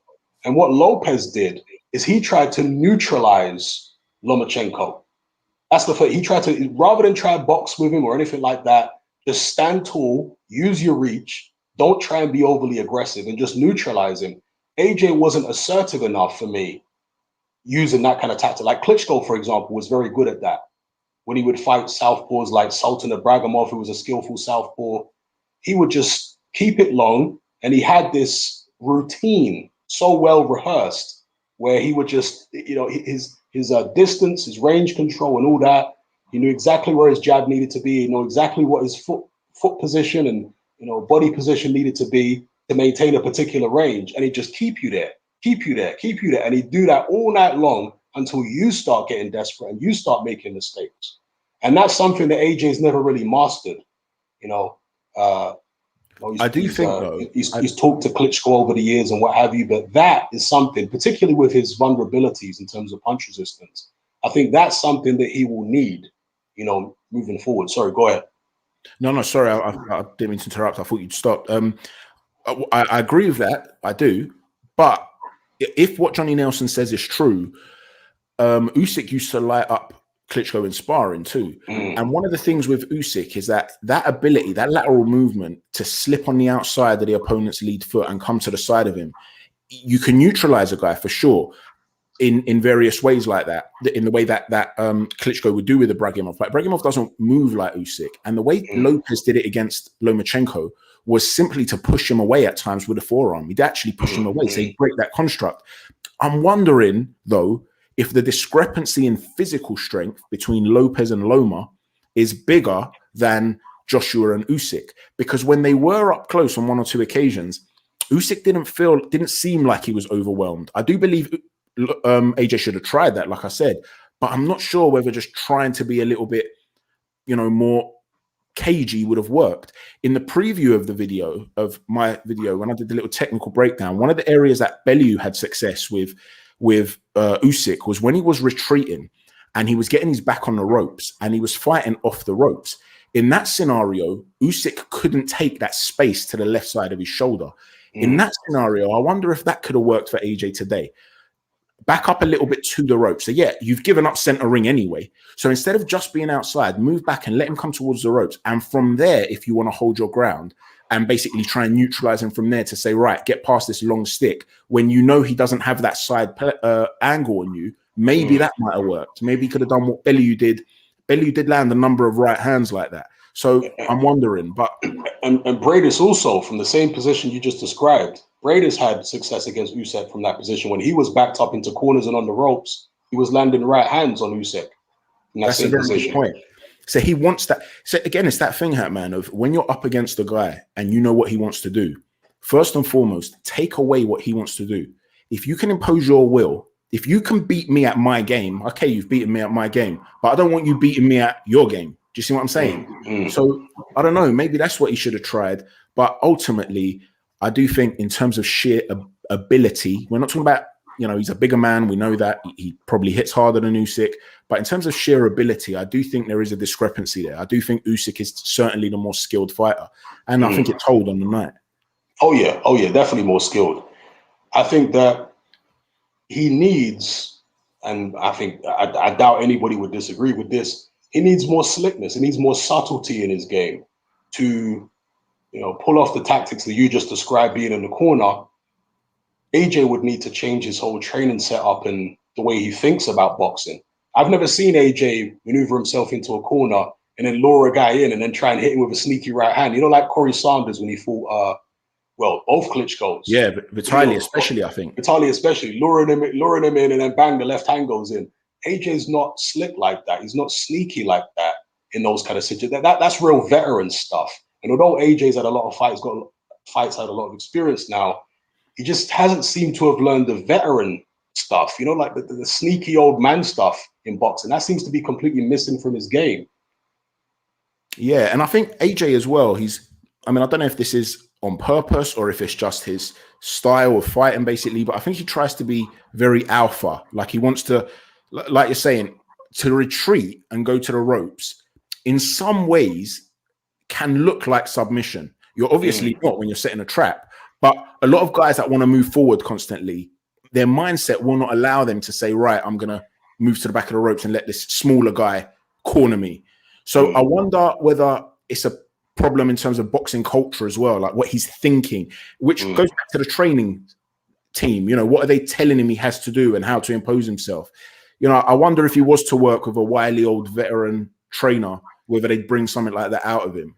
I think that's definitely what he needs. He definitely needs that because he still has, as I say, something slightly novice-y about him, something slightly amateurish about the way he moves, even in shadow boxing. I was mentioning earlier, the media workout and so on.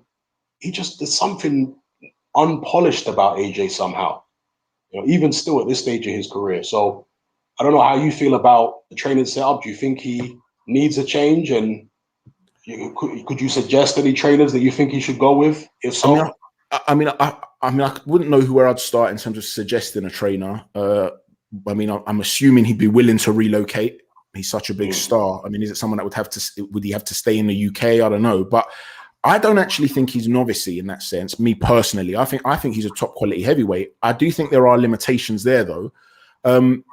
One of the issues I think as well, though, with AJ, something that I do think he has to address is maybe the psychological aspect of the game as well. Like today, when he was walking down to the ring and he saw a woman he knew and he went to kiss her, And the way I interpreted that, for me, he looked nervous. And was he sort of looking for familiarity? Oh, I know this person, to comfort him, to calm him down. To me, that doesn't look like somebody who's in tune and focused on one of the biggest tests of his life. But also the questions about the weight. I felt that maybe he came in too light against an opponent like this, because when you're losing weight to face Usyk, what is it that you're trying to achieve? You're never going to be able to move with him. So surely you want to exaggerate the current advantages you have. So if I'm in AJ's corner, personally, I would have been trying first to work on keeping him at range. When that didn't work, to look to nullify him like Lopez did with Loma. But then if that doesn't work, I'm looking to try and set up a big shot. So I'm going to want to get inside, wear him down like that, tire him out, and then try to take him out. I'm not going to be thinking I need to win the majority of the round. I just need portions of a round where I really affect him. And the point I'm making is that for me, when you're talking about an amateurish setup, it's almost like it's a point scoring thing at the moment with AJ. He used to be a lot more brutal. Now he's wanting to become a boxer. And so I'm not sure if that transition is more like an Olympic style approach. I don't know if I'm making sense. In other words, do you know what I mean? Like, I want to see him fighting more than boxing if I'm at the moment. I just don't think this transition for this particular fight helped him. I don't think he should have come in as light. I think the weight with AJ, well, he was pretty much the same weight as he was against Ruiz in the rematch in Pulev. So I think that's just a reaction to what happened to him in that first Ruiz fight, rather than it being a specific tactical choice for Usyk, because he gassed out completely. He got hit on the chin, he got hurt, and the same thing happened in the Klitschko fight when he was, up there in weight in the high 240s, 250s. So once he came down in weight for the Ruiz rematch and he was able to move around, and he had a bit of a, I don't want to say an anxiety attack, but he had some anxious moments in the middle of the Ruiz fight. He got his second wind and, managed to finish the fight one wide on the scorecards, and he had plenty of energy in the last round. And I think that right there told him, okay, this is the way I need to be in order to be able to go to 12 rounds comfortably. He also, it wasn't a particularly stressful fight in terms of having to deal with a lot of punches coming at him, but the Joseph Parker fight as well, I think he was around the same weight. So I just think that's a reaction to what happened in the first Ruiz fight, questioning his own stamina, not being able to get through a fight rather than it being a tactical thing. But I don't know, I guess with all fighters, you have to find an optimum weight. They talk about fighters, especially heavyweights, putting on weight for certain fights and taking off weight for other fights. It does happen, but I tend to suspect it's usually coincidental rather than tactical a lot of the time. I always felt like watching fights back in the day with Lennox Lewis, for example, and they'd say, oh, he's coming this weight because of this reason and that, the pundits speculating. Whereas I don't think it was necessarily that scientific. I think sometimes fighters just train and they feel the way they feel and they weigh whatever they weigh. And I just feel like for AJ, he's laid off the, he used to say he didn't do weights, but, who believes that? Whatever you want to call it, resistance training, he's laid off that for extra stamina. And I think that gave him a bit more confidence after that Ruiz loss. But, tactically, technically, style-wise, I think he needs a trainer who has a lot of experience with heavyweights, an old school guy, a Ronnie Shields, who was the other guy I mentioned? Stacey McKinley, one of these kind of guys. You should at least go and trial with one of those trainers to see what they can teach him, see what it's like to be in their gym and in their environment, see if they can get him out of the way he thinks. Now you're talking about thought patterns and attitude and what have you. See if anything clicks for him. Sometimes you'll meet a trainer and it just clicks, like Eubank Jr. has been saying about Roy Jones. The first time they met, they just clicked. It was a synergy right away. So I think AJ needs to do that. Move around, try out different gyms, different trainers, and see what feels right. But if he doesn't get out of his current setup, for me, then I don't see AJ, coming back and doing much. Because after the Andy Ruiz loss, the first fight against Ruiz, I wasn't keen on him going straight back in against Ruiz. Not because I felt like he didn't have the ability to outbox Ruiz, but I felt like he hasn't addressed so many of the shortcomings in his boxing style and what have you, to go straight back in there at elite level, you're not going to have the time and the space to be able to work on things. You're going to be fighting for your life against these elite guys. And that's why I felt like, obviously I understand from a monetary point of view, yeah, you're going to go back in and fight Ruiz again and he's a big fat guy, just move around, use the height and reach. But I did feel that before too long, AJ was going to lose again because he hasn't addressed so many of the problems. So at this point, I think he should not go ahead with this rematch. I know it may happen because of all the money, and perhaps he thinks he can do what he did to Ruiz by making adjustments, but this is not like the Ruiz loss. So I think he should take a step away, maybe take some time out and step it down, have some learning fights. Some of the learning fights he didn't have on the way up, have them now. Don't know how you feel about that. Well, from the perspective of it not being like the Ruiz fight, I agree. Because with Ruiz, he started well, he got caught, right? And he never recovered from it. Today, he got schooled. Usyk put on a clinic. So today was about, you could argue, a lack of knowledge or a gap in ability. That's very different to being caught and not recovering and then needing to work on a few things to ensure that that doesn't happen again. That's different. So I agree. This is more of a crisis in some regards. Having said that, I don't know in terms of the marketability of AJ, because he is more than just a fighter. He is an asset, let's be honest. If they're going to be able to just refuse to take a rematch and lower the level, what level of acceptance are his fan base going to have? The reality is Anthony Joshua has a massive portion of his fan base which is casual. There are a lot of women that love AJ. There are a lot of football fans that have this crossover thing where they love Anthony Joshua, and a lot of them might be unforgiving. There was one guy I saw on the timeline today who's a casual. He's a football fan, and he was at the game, at the stadium at the fight, and he tweeted to say, "What an embarrassing night." Something like that. This was so embarrassing from AJ. There's already backlash, and you're sitting there and you're thinking, obviously this guy's a casual, but they're talking about lack of effort or no passion. That's how they're interpreting it. And if he was to suddenly say, right, I'm not going to take Usyk at the moment, but let me go down a level, let me get back to that Charles Martin sort of level, I think a lot of people are going to hold it against him. The Fury fans obviously will be throwing insults, and a lot of the casual fans will see it as a submission. So I don't know from a marketability perspective whether that marries well with what he should do as a fighter to boost his confidence, start working with a new trainer, start to implement new things. I'm not sure. I think he is going to take the immediate rematch. And if it doesn't go well for him, I could imagine him potentially walking away, because he has achieved a lot in the sport and he's made a lot of money as well. How, what is the end point here? What is the end goal? I don't know. Now, I agree with you about the marketability and all this kind of stuff. I agree with that. There's a lot of expectations on him. So for him to step down would almost be seen as like, I don't know, a sign of cowardice or defeat or whatever in the minds of a lot of his fans. But I personally think that's the best way forward for him. I think that there's so much attention paid to AJ from his fans and all this kind of stuff.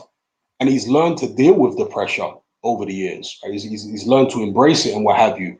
I just don't feel like it's conducive to the kind of learning that he needs to do. I think he needs to take some of the attention off himself to be able to just go back to the drawing board and learn and become a better fighter. When he's got all this attention on him, I feel like it's more difficult. There's so much expectation.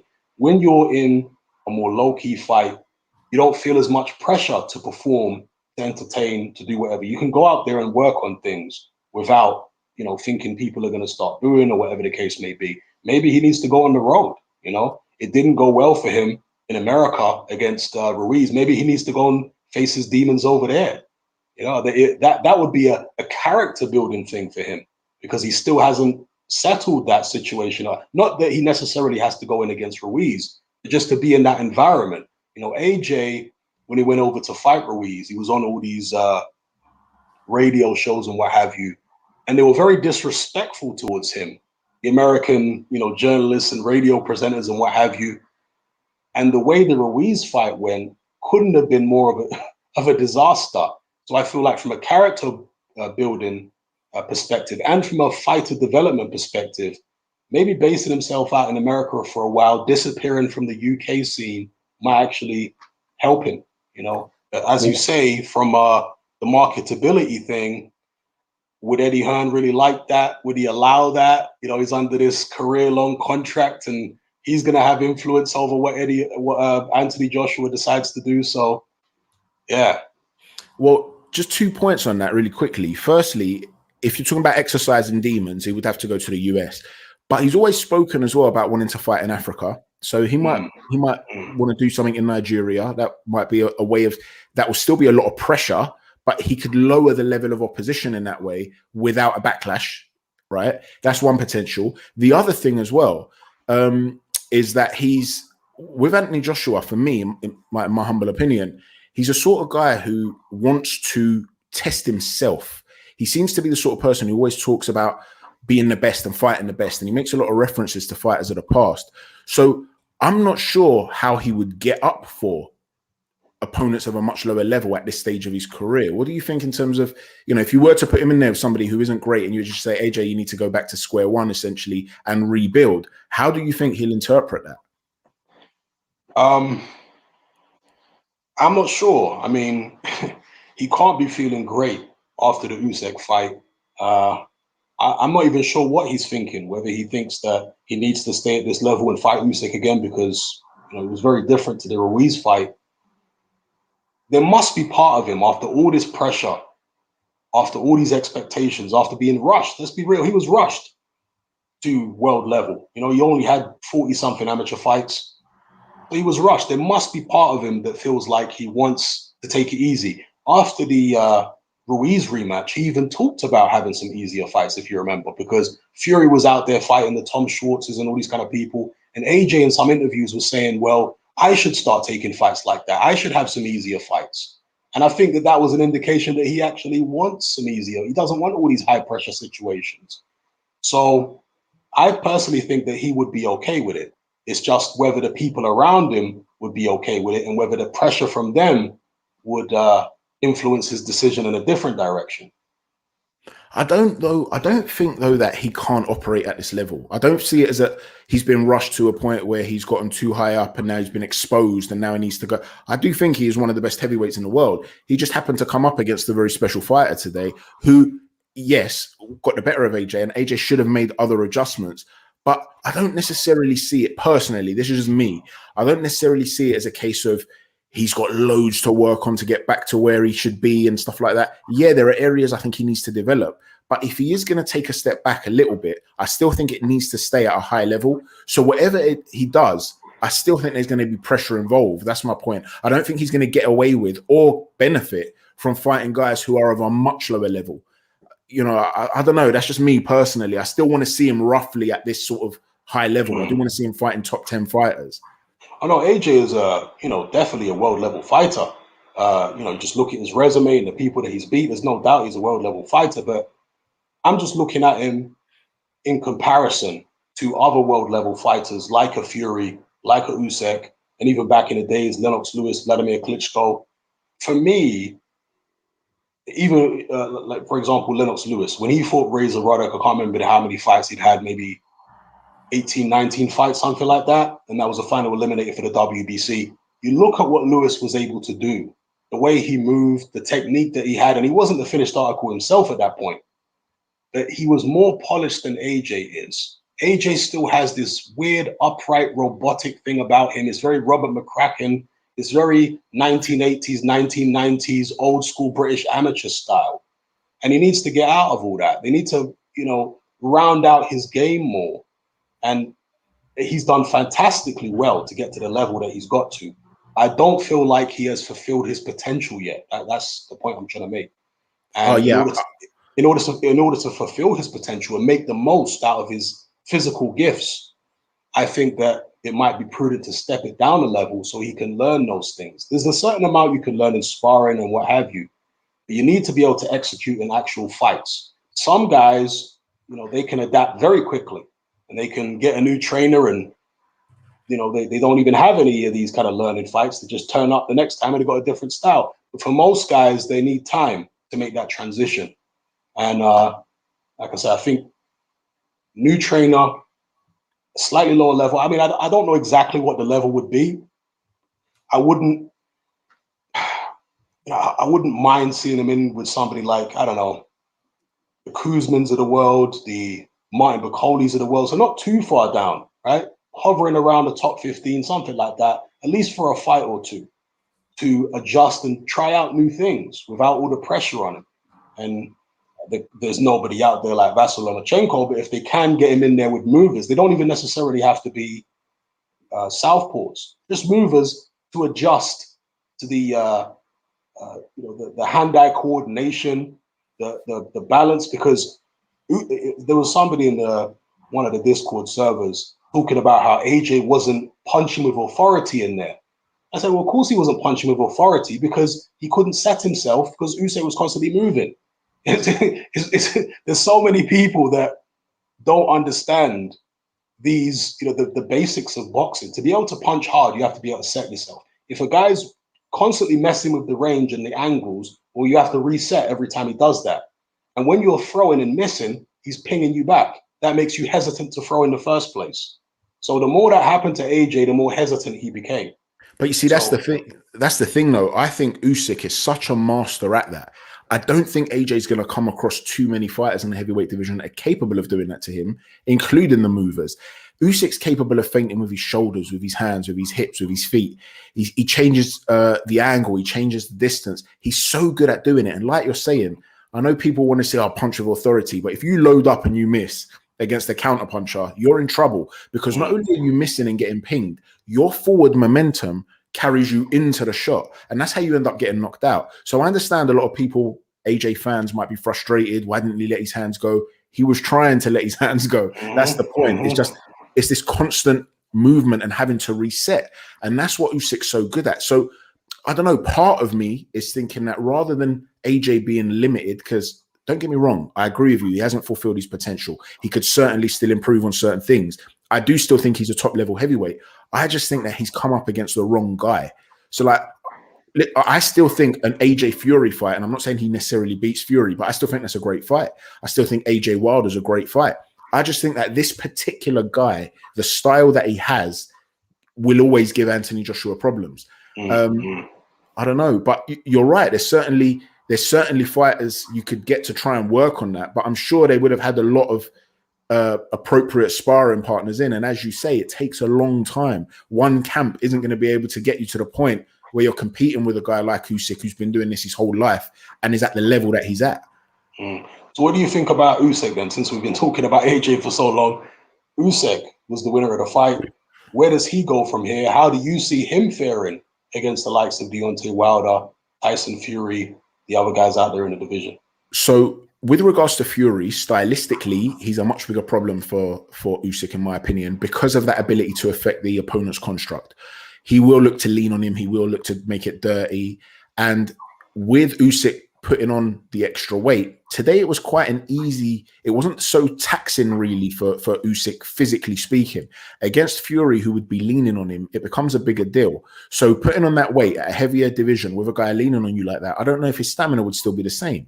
And if he starts to slow down, maybe he could start to get caught with bigger shots. Having said that, Fury does run red lights, so to speak, as that phrase goes. He does take a lot of risks in order to close that range. And Usyk is the sort of guy that will take half a step back and catch you with that backhand, and he will constantly reset. And Fury, one of the issues he's always had, in my opinion, the guys that will beat Fury are going to be smaller heavyweights who jump in with leading power shots. I've always privately felt that Michael Hunter would give Fury nightmares, stylistically speaking. Me too. Yeah. Just from the outside, similar to what Cunningham did, but the difference is Cunningham would get in, land a shot, and then get back out. Hunter is happy to do that, but he can stay in the pocket and then let go of combinations too. So he's comfortable up close. But that quickness, that suddenness from outside to inside can cause you a whole host of problems if you're Fury. The question is Usyk the sort of guy that leads with the same level of power whereby he's looking to knock you out? I don't think he is, but what he does do is constantly get you resetting. So even a Fury fight, if he's going to be faster of foot than Fury, who relies so much on his athleticism or his agility, say, and his maintaining of distance, he could give Fury a whole host of problems. In terms of Wilder, again, the question is, you just know who's going to be outboxing who in that fight. With Wilder, though, again, does he find a home for that right hand? He only needs to land it once, really. But again, with Usyk's ability, are you really going to bet on him making the error to walk into that right hand? He's right there with the top guys. And they're all, something that you've said in the past is that this era of boxing, although it's of the heavyweight division, although it's very deep and there's a lot of talent there, there's a lot of guys that are sort of a similar level. And you were saying you don't expect any of them necessarily to get through it and be undefeated. You'll expect them to beat each other. And I agree with you. I can imagine different guys beating different guys. It's one of those whereby stylistically, different fighters will give different fighters problems, if you know what I mean. What's your take on it? Do you think he can end up dominating? Do you think he could take out Fury, Wilder winner, and really establish another run at the heavyweight division where he becomes a dominant force? I don't think anybody's going to be a dominant force, at least not for now. I think it's going to be a round robin type situation. Tyson Fury is the most savvy of all the fighters out there in terms of who he fights and when he fights them. Very, very savvy guy, very Mayweather-esque, knows when to take the right fights at the right time. I don't know whether he would be that keen on fighting Usyk anytime soon. And I'm really racking my brains trying to think of what that fight would look like, what Fury would try to do, how he would approach it, because Fury looks very coordinated and slick when he's fighting bigger guys or certain styles. You know, if he's fighting a Derek Chisora, a guy who's coming at him, you can lean back on the ropes and hit him with these slick little uppercuts and counters and all that kind of stuff. But when you draw him out into the middle of the ring, like Otto Wallen did, for example, you know, with a bit of movement and stuff like that, Fury can look a little clumsy if he's in there with a guy who's a bit slick. 100%. So if he's looking like that against Otto Wallen, how's he going to look against Alexander Usyk, who is several orders of magnitude slicker than Otto Wallen? So how do you think that fight would look? Fury Usyk, you mean? Yeah. Yeah, I think what Fury would want to do. Sorry?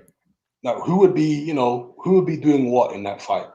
So I personally believe Fury would initially try to give him length and say, okay, come and get me, and try to move around and just flick up the jab and turn off the shoulder. I think he would make Usyk come to him. When he does that, I think he'd realize that Usyk is very proficient at the angles. And then that's when he would then alter his approach and try to turn it into a dirty fight. I think that's the sort of guy Fury is. He will adapt. He will adapt mid-fight. And that is a massive bonus for him. That's something that AJ didn't do. Usyk, I think, would have to apply constant foot pressure and gain respect early. I think he'd have to land something on Fury early to make him think, I don't want to be hit by that too often, to make him react to the feints, because they'll be feinting each other. So I can imagine it being quite cagey until someone lands something quite significant. And I can imagine if Usyk, being so slick, is able to land something significant early on, you would then be able to see a different side of Fury. I agree with you 100%, by the way, on Fury. I think a lot of what Fury does is instinctive. It's, you know, in fact, I've got a video planned about this particular concept I'm going to talk about now, but I see a difference between a martial art and a martial science, so to speak. A martial art, an artist, is someone that expresses themselves and gives their own interpretation of what should be done on a canvas. A scientist tends to work to certain rules that are tried and tested, and they look at them over periods of time. For me, Fury is an artist. A lot of the things he does are not technically correct. They wouldn't be based in the science of boxing.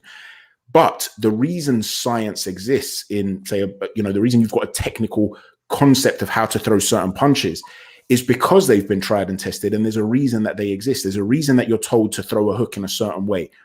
And so I can imagine in a scenario where he's up against a guy who's equally as slick but more technical, Fury could end up finding himself in a position where he realizes that maybe I'm not quite as proficient in this area as I thought. I think he's very good at long range. I think he's very good right up close on the inside.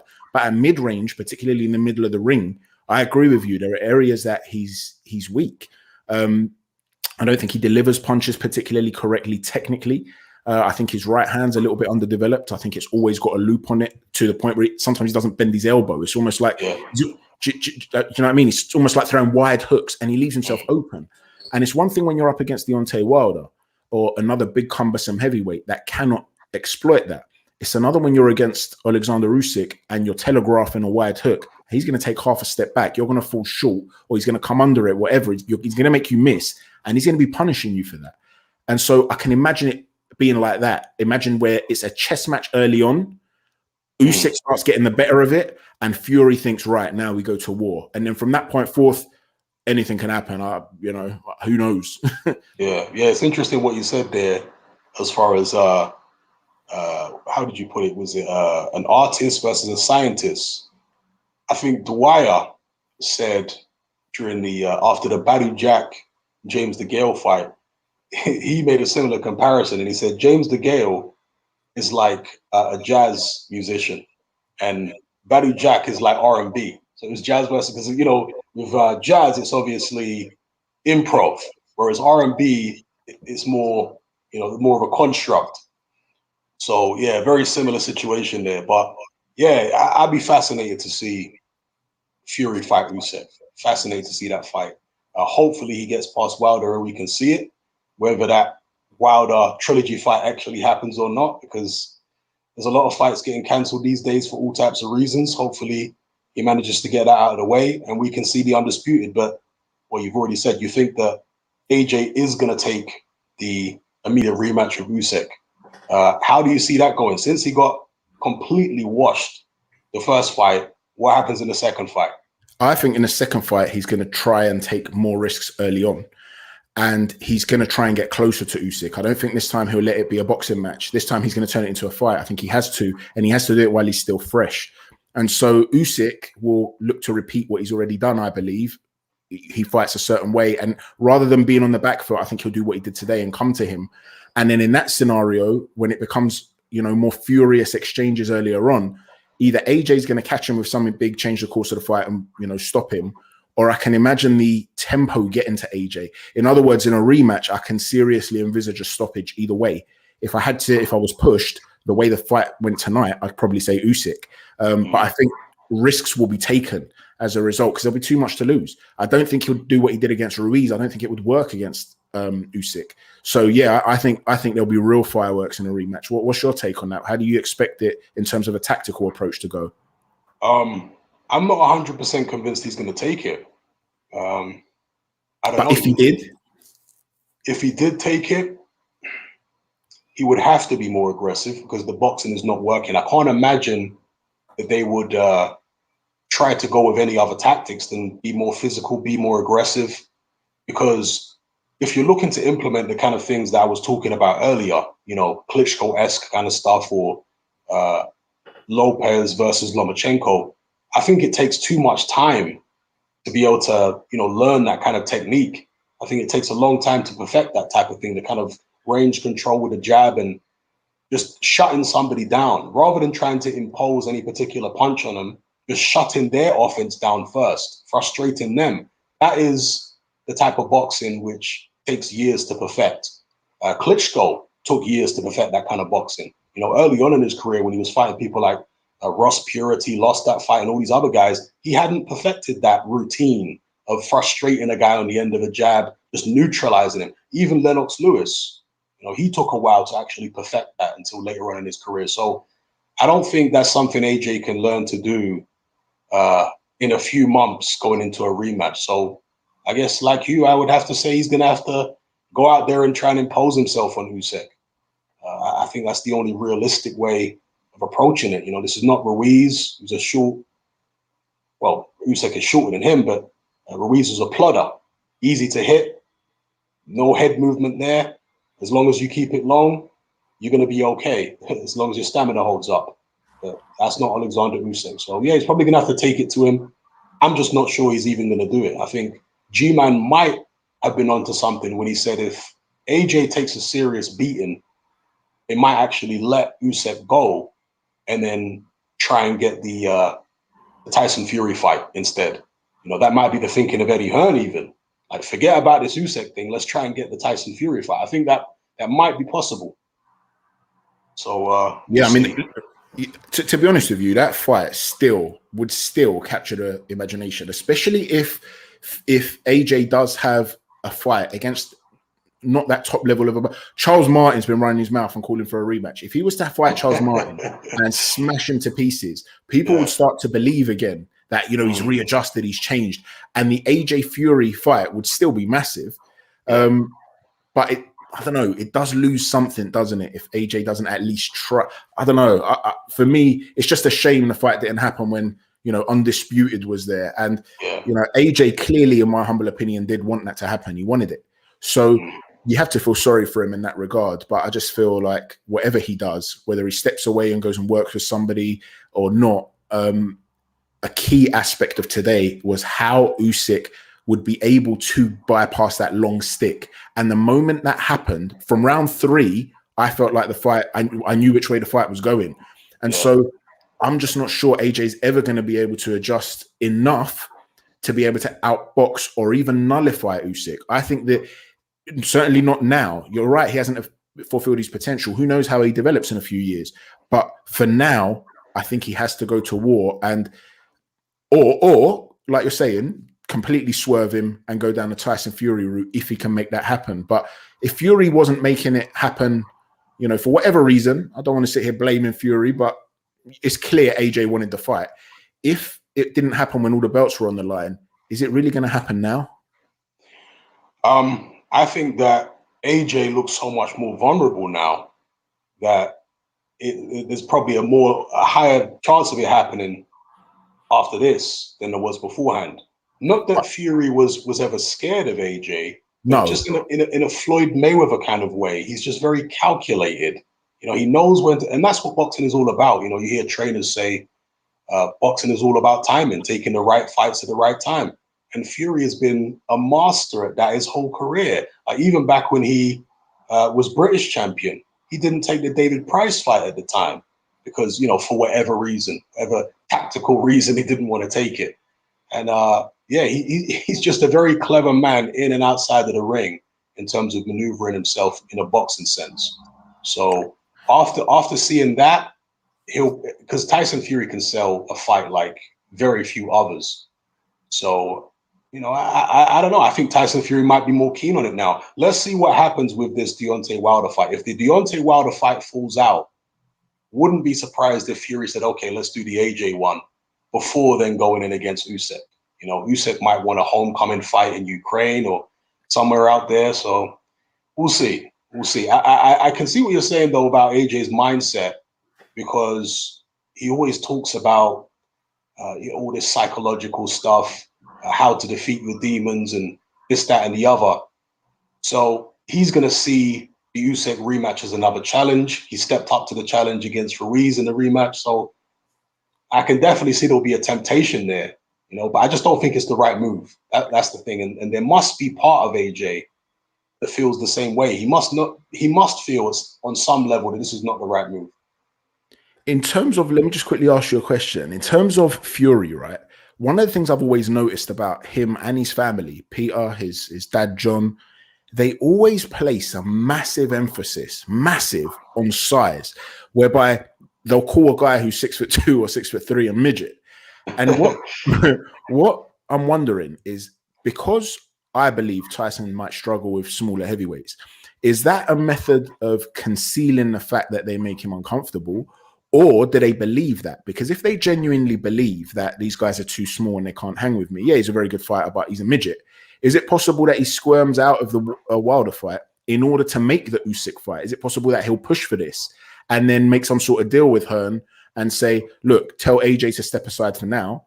We'll take Usyk, and then if we beat him, we'll go undisputed against AJ. That's a potential as well, maybe. I don't know how they would work that around, you know, in terms of keeping everyone happy, Wilder happy and whatever. But I wonder whether Fury genuinely looks down on smaller fighters, and if so, whether that means he goes for Usyk as quickly as possible, or whether he sees this performance today, thinks, I don't like fighting smaller heavyweights, so I actually want to avoid Usyk for as long as I can. No, I think with Fury degrading smaller fighters, I think that's just more a way of him degrading Anthony Joshua.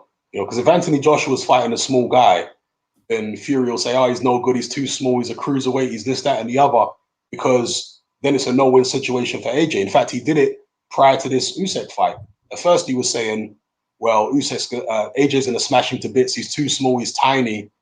And therefore, if AJ doesn't go ahead and do that, he can turn around and say, see, AJ's no good. He struggled with this little guy who he should be blowing out in a couple of rounds.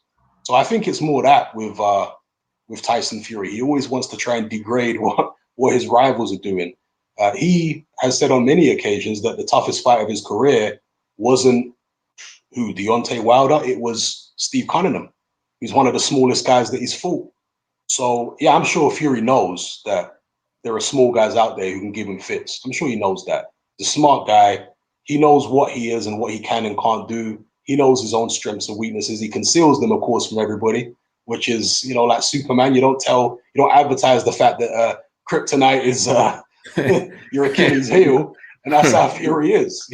So, yeah, it's going to be interesting. What about Fury's? Usyk's actual long-term plan, because when he first, after that Chisora fight, when they asked him, is your aim to fight Anthony Joshua and become heavyweight champion of the world, his exact words were not just heavyweight champion, undisputed heavyweight champion. So he clearly wants to smoke from everyone. I don't know if the belts are going to become fragmented, but do you think this is a start of him targeting every single belt? So in other words, if the rematch does go ahead, let's say he invokes it, AJ, and he wins again, does he then immediately start going after Fury and any other belt that's loose? Do you think that's his aim, his plan, even at this age? Or do you think now that he's achieved unified, in a weird way, he becomes content and starts looking more at big money fights and legacy of opponent, the name of the opponent, rather than trying to get the belts together?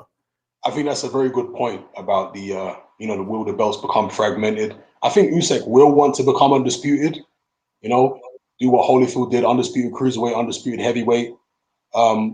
But with all the mandatories coming up, Hrgovic is still looking for a dance partner to become, to fight in an IBF final eliminator. The IBF are usually quite strict on enforcing their mandatories. Potentially, you could get Hrgovic knocking at the door of Usyk very, very quickly. And this always happens when there's a big upset or a big change in the heavyweight division. All of a sudden, the contenders start scrambling around like, where am I in the rankings? Who can I fight? Can I get this fight right now? So they're going to be doing that. They're going to be on the phone to the WBO, to the WBA, to the IBF, probably tonight. Never mind tomorrow. Tonight, they're going to be on the phone. Can I get the Usyk fight? Pay whatever you have to pay to the governing body in sanctioning fees or whatever it is, and get me that fight ASAP. Start putting pressure on. So will Usyk will his team be able to resist all that pressure of mandatories and what have you, and allow him to keep all those belts and get in a position where he can fight for the undisputed against Fury? I don't know. It's going to be interesting. Exciting times ahead. We'll have to wait and see what happens. But unless there's anything else you want to add. No, thanks for having me on, Hat, man. I really appreciate it. Thank you. Yeah, if you want to plug your channel and any socials where people can reach you.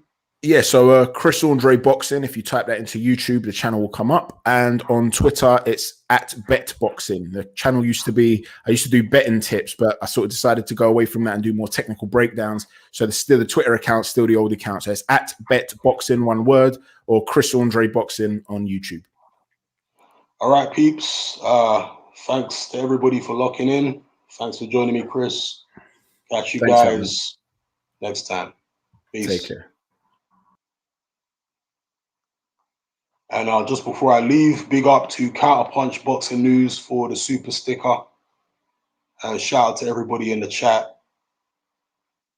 Read a few more comments before I sign off. What are people saying?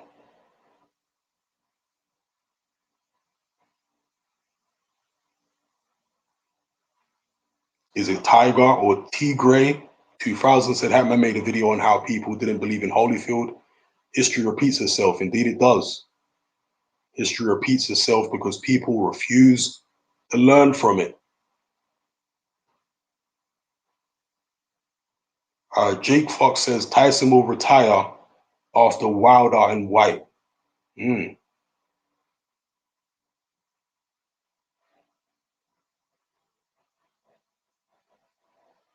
Okay, Silva. What is that now? I'm not even going to try to read that name, but Silva says Joyce Defo wants it.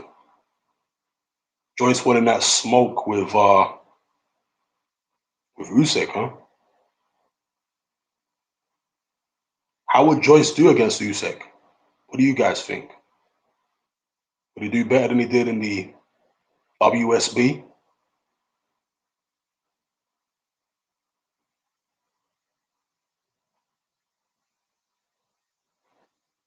Where's my avatar? Why have I got this generic gray thing? Everybody else had an avatar. Chris had his face on screen. I got this gray thing. Where's my avatar at? Can I change it here and now? That's annoying. Oh, there we go. Edit avatar. See? I was too late now, though. Stream's nearly over.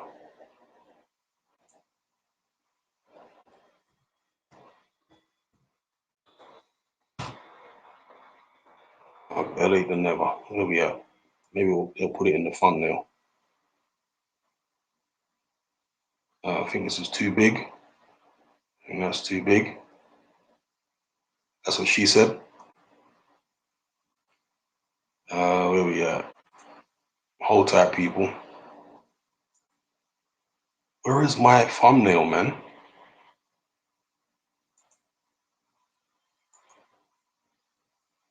Where did I put it? It's on the desktop here? No. Anyway, maybe next time.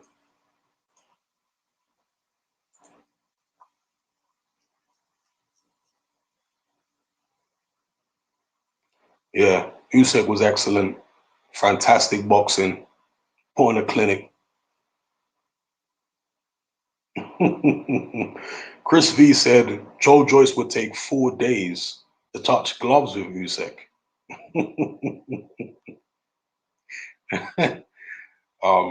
ZSJK says Joyce is not fast, but he knows how to do the right things. Joyce has got a much better chin than AJ too. Much better. And the significance of that would be Joyce is not going to be so afraid to let his hands go. Even if he's missing and getting pinged, he's going to keep coming forward and letting his hands go. In fact, one thing I've noticed about Joyce is whenever he gets hit, that just spurs him on. Have you noticed that? When Joyce gets pinged, he wants to fly in and get you back immediately. It revs him up when he gets pinged.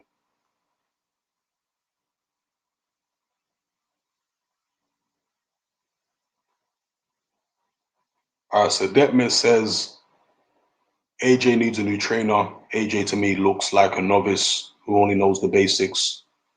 Yeah, I agree. There's still something novicey about AJ, even though he's done tremendously well and he is an elite level fighter. There's still something raw there, unpolished there.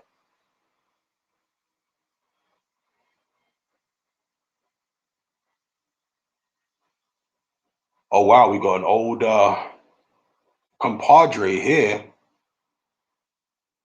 None other than young Ray Sai. I feel like I'm back in the old Facebook group. He says, what is a better win? Usyk versus AJ or Fury versus Klitschko? I want to say Usyk versus AJ because Usyk really beat him up. Klitschko was on a longer run, and you could argue he was more polished at the time that Fury beat him. But Fury did have the size advantage, the youth advantage. Usyk's only a couple years older than AJ. There's not much difference between them. So for me, Usyk's win was even more impressive. Smaller guy coming up in weight against the younger guy. So yeah, I thought Usyk was fantastic. And just like Chris Andre was saying in our conversation, Usyk has kind of slipped under the radar, hasn't he? Look at all the stuff that this guy's achieved. Chris Andre is saying that Usyk should be number one pound for pound now. I think there's a very good case to be made that he is the number one pound for pound right now.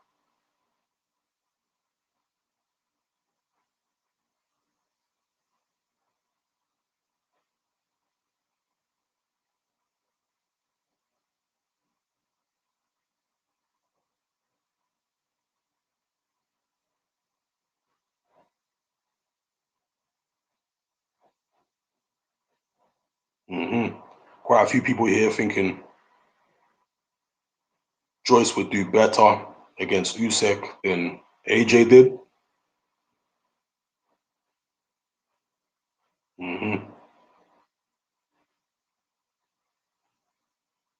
Okay, Charles says he's made over £200,000 betting on MMA and boxing every year since 2009. Wow, must be a multi-millionaire now, bro. 200 grand a year since 2009. Jeez. Got Nick Nash here says he needs to split from McCracken. If I was his coach, I would have said jump on this little and show him who's the boss. Joshua showed Usyk too much respect in the fight. I agree. Showed him too much respect.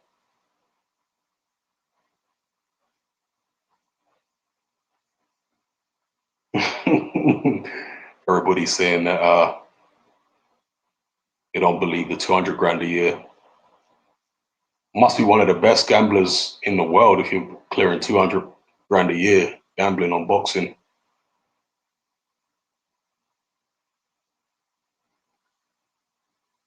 Leo says Chisora beats AJ now. I mean, right now AJ's hurting from the defeat, but really AJ would be beating Chisora. The styles make fights. This is why I said after the Usyk Chisora fight. Remember when people were saying, "Oh my gosh, he should have knocked Chisora out." I was actually quite impressed. People think I say this stuff to be contrarian. Nah, I was quite impressed by Usyk in the Chisora fight. Yeah, Chisora's a strong old boy. Comes out swinging those wild Zimbabwean hooks. You know, AJ don't fight like that. He doesn't have such a low center of gravity. He doesn't come rushing into you like a bull in a china shop. Yeah, I always knew that irrespective of who won the AJ Usyk fight, it would look very different to the Chisora fight. It wouldn't be AJ rushing at him and doing those kind of stuff like Chisora was doing. Usyk was always going to have more time and space to get his shots off against AJ than he had against Chisora. Against Chisora, he looked a bit flustered because of the ferocity and the speed of Chisora's attacks, just flying at him. His 250 pounds Zimbabwean buffalo just full steam ahead at you every round. Like, that's not what AJ does. That's why styles make fights. So, yeah, Chisora did better against Usyk than AJ did. Whoever would have thought that. But would I pick Chisora over AJ if AJ's head is right? No.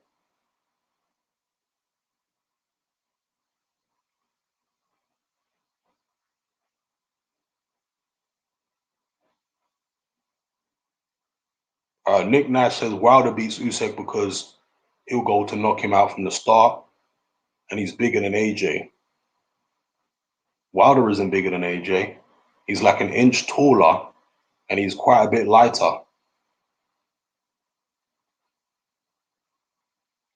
Wilder will get schooled by Usyk. He does have the one punch power, but he's so sloppy with it.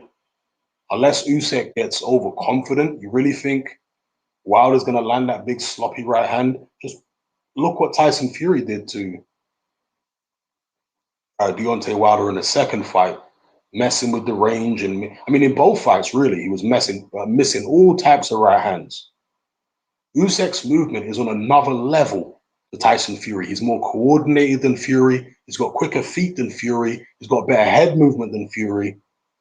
He's a very skillful fighter, Usyk.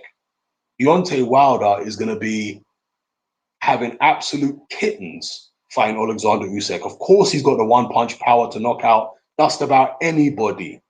But would I really bet on him landing? Personally, no. No, I wouldn't bet on him landing the shot.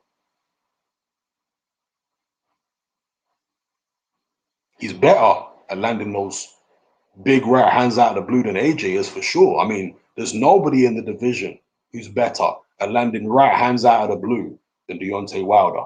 Even against the Gypsy King, he managed to land once in that 12th round, right?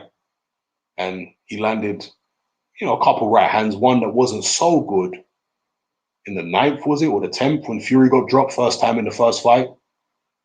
But yeah, Wilder's very prolific with the right hand. We all remember the Ortiz rematch when he was getting outboxed every round, and Ortiz stood in one spot for a little bit too long. Wilder lowered the boom, Ortiz was out of there. So yeah, Wilder's always got that one-trick pony, you know, a right hand that he can rely on, but he's gone to that well so many times. The right hand's not always going to be there for you. And he's never fought anybody that can move like Usyk and box like that. Not even Fury. Not even Fury.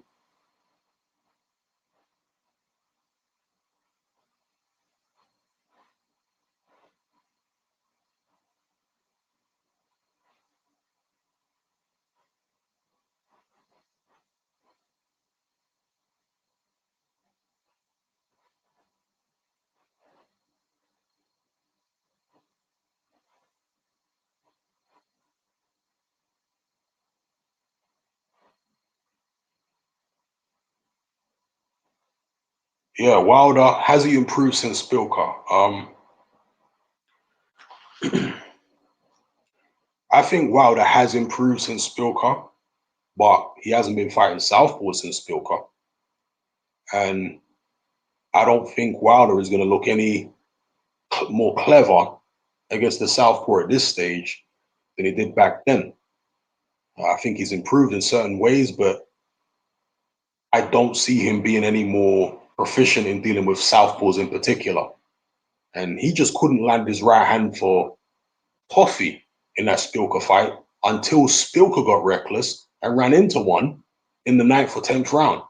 Prior to that, he never landed a flush right hand on Spilka. The whole fight, swinging and missing. That's from a southpaw giving him a bit of movement.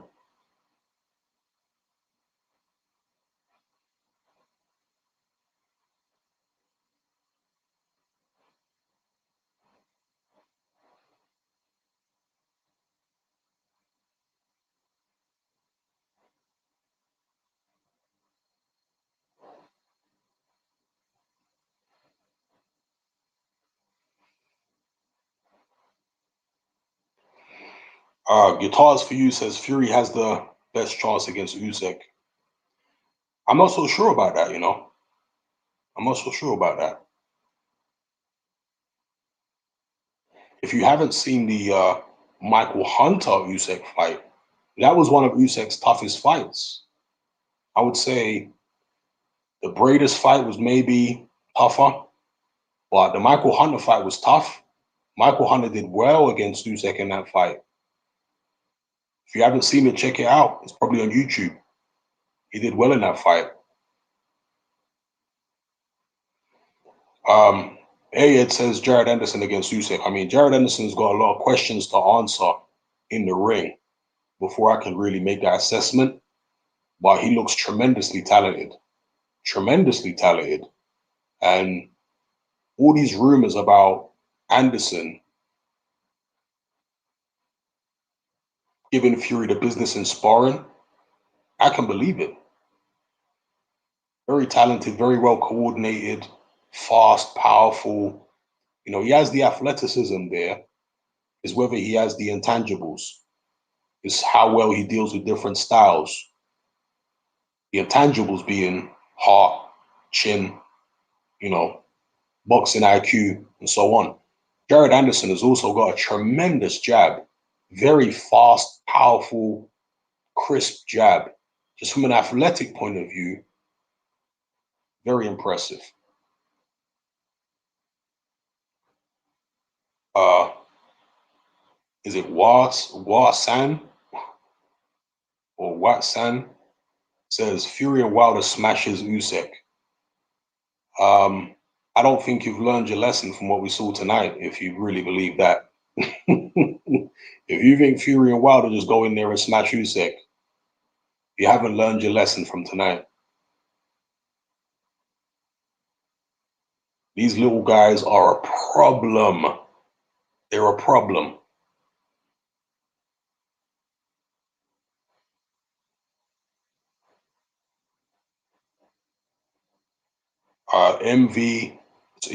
WVM says The way to beat Usyk is to brawl him.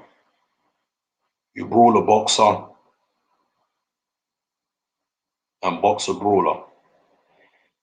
I mean, yeah, but you have to be proficient at brawling. You can't just be doing any old type of brawling. You know, you have to know when to throw the punches, the angles of attack, what type of shots to go for, when to attack the guy, you know. Leo says Chisora is underrated. People forget he's been robbed so many times. I'd say he's a bit underrated, yeah. And unlike most people with that amount of losses, he hasn't lost his hunger.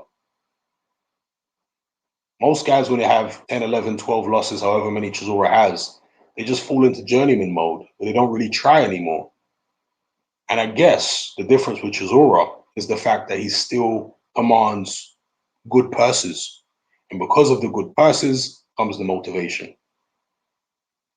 If all of a sudden you're getting 50 grand a fight or 20 grand a fight, you're not going to be as motivated after 12 losses to go in there and still train and, you know, try hard.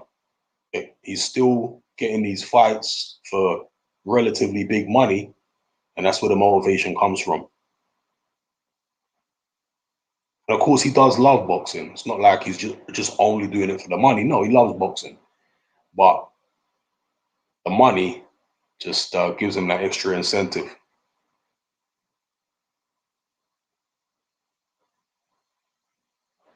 Is it Adair or Adari? Excuse me for butchering your first name. Sounds like a French first name.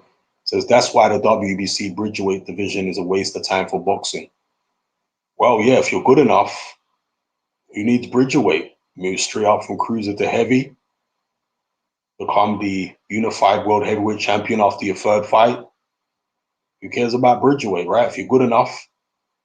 It always baffled me that people were writing off the Usyks and the Hunters. Oh, they're far too small. They don't have the power. People, have you heard of Jimmy Young, Michael Spinks, Evander Holyfield, Michael Mora? This has been going on forever. Guys moving up from light heavyweight or cruiserweight and becoming heavyweight champion. Why would it all of a sudden stop in this era? You know, loads of guys who were not particularly big punchers moved up and they won heavyweight title. Why would it stop in this era? I saw no reason for it to stop. That's why I knew eventually Usyk or Hunter were going to pull off at least one big upset. I'm expecting more. Now with Usyk, it's not really going to be an upset anymore, is it? Because the people have seen what he's done against Joshua. So now it will be Hunter that could pull off an upset because he's being underrated now, particularly after he ducked the Hrgovic fight. Because he ducked that fight, people are thinking, oh, he's scared. He can't really fight. He's going to get mashed up when he steps up against one of the big boys. Well, that is the recipe for an upset right there. Once people start thinking he's scared and he's no good and this, that, and the other, that's a recipe for an upset right there.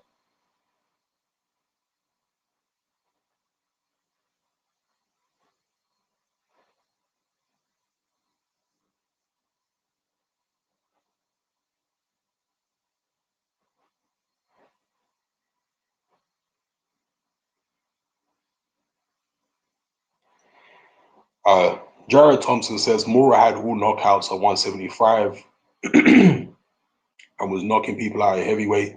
Yeah, but who was he knocking out at heavyweight? He wasn't fighting anybody good before he fought Holyfield. He went the distance with Bigfoot Martin. Yeah, didn't knock him out. He knocked out Burt Cooper. I mean, Burt Cooper's been knocked out a bag of times. Who was he knocking out? He wasn't knocking out anybody special before he got the Holyfield fight. And at championship level, well, he beat Holyfield. Then he got knocked out by George Foreman. You know, yeah, he was a knockout artist at light heavyweight. He was a beast at light heavyweight. But at heavyweight, Moore was never really that kind of puncher. They hyped him back then as this huge puncher and this, that, you know, after the up and down crazy fight with Burt Cooper. And I'm not saying he was feather fisted, but he was never like a Lennox Lewis or a Mike Tyson or a Riddick Bowe. He never had that kind of power. Chris Bird is another one. I forgot to mention him. He moved up from light heavyweight, picked up a version of the heavyweight title, beat Vitaly Klitschko. Obviously, Klitschko was injured in that fight, but, you know, it was what it was. Still had a decent amount of success. If you look at Chris Bird's resume, beat some good fighters, beat David Tua, you know, beat Holyfield, got some good names on that resume. Don't underestimate these small guys who you don't think can punch when they come up in weight. The extra skill can often catch these bigger guys off guard. The movement, yeah, the better hand-eye coordination, the better balance throws these big guys off.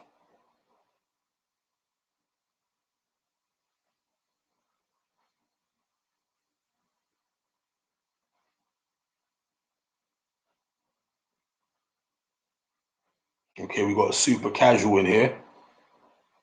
Hafsa says, destroyed Joshua. Are you serious? Did you watch the fight? Who in here thinks that Joshua did not get destroyed? Is there anyone else in here who thinks he didn't get destroyed? Young lady, I believe, Hafsa. I think you're a bit too infatuated with AJ to see what actually really happened there. AJ got washed. He got washed. I mean, that was ugly.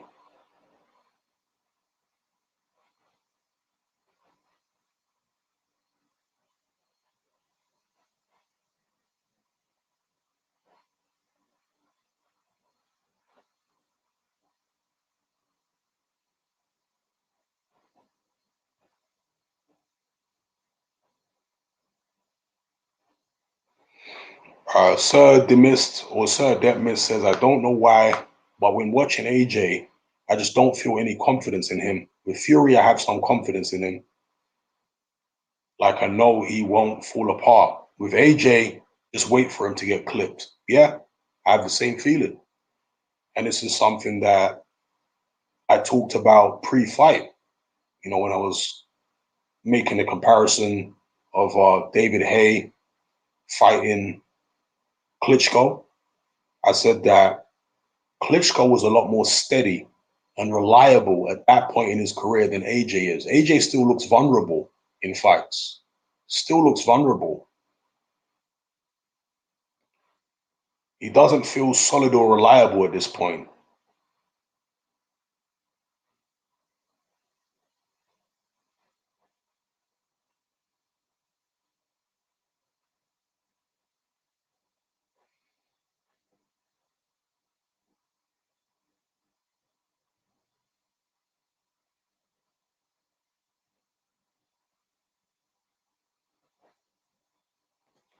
Igo says Cooper rocked Holyfield. Yeah, Holyfield had to take account against Cooper.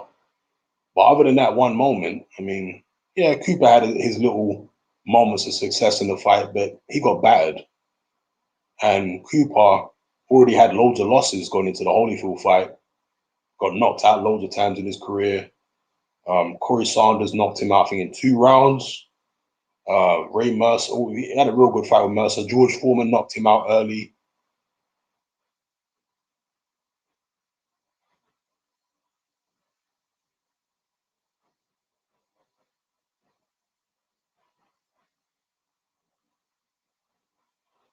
One thing about Cooper is he could definitely punch.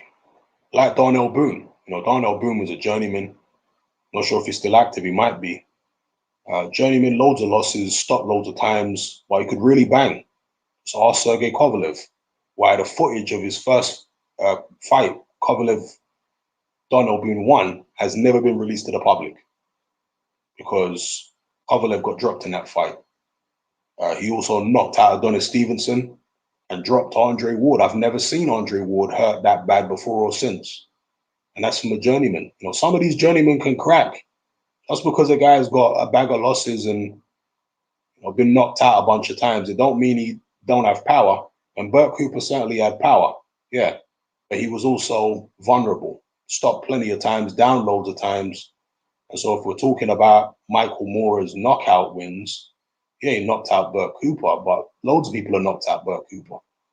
it's no, it doesn't speak tremendously highly of Michael Moore's power at heavyweight just because he stopped Bert Cooper.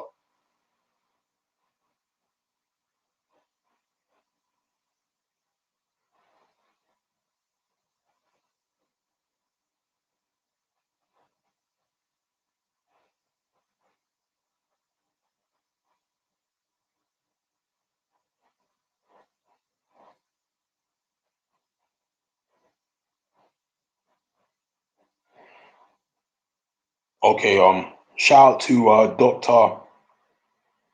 Nirmal Raj. Big up Nirmal Raj in India. He says, hi, hat man from India here. Usyk the pound for pound now. And is Fury the only guy who can beat Usyk? I imagine Fury can replicate what Chisora did for 12 rounds. I don't think Fury is the only guy who can beat Usyk. I'm not sure if Fury actually beats Usyk at all. I think that's a very, very tricky and difficult fight for Tyson Fury. And like Chris Andre was saying earlier on in this live, I think Fury would have to take it to Usyk like he did against Steve Cunningham. I'm not sure whether Fury would actually be looking to have that fight anytime soon. I think Fury's more about the money than the belts. So perhaps he would actually target AJ, particularly how vulnerable AJ looked there. He just got washed. He got destroyed. It wasn't really a competitive fight. How many rounds did AJ win? Most people would say AJ won maybe 2-3 rounds in the fight. So Fury might be looking at that and saying, you know what? Let me start talking AJ up. Let me get him in the ring for a British showdown in December. If he could somehow get out of the Wilder fight. If not, go ahead, do the Wilder fight. Maybe take on AJ early next year. He might be looking at that. I'm not 100% convinced Fury can even beat Usyk. I think a smaller guy, a more skillful guy, Michael Hunter's already lost to Usyk, but I think he'd give Usyk a tough fight again. In a couple years, Jared Anderson maybe, Hergovich. I mean, there are so many guys out there now. The heavyweight division is like the Wild West. That's what it's like. It's like the Wild West, and it's going to be a round robin, like I've been saying for years. I don't think there's going to be anybody who dominates at the top of the heavyweight division in a monolithic fashion, like Mike Tyson back in the 80s or Klitschko during his 10-year title run. I don't think we're going to see that kind of champion in this era. I don't think so. Not with his current crop. Fury is the last one holding on to his own. Usyk as well, obviously. I don't expect any of them to retire undefeated.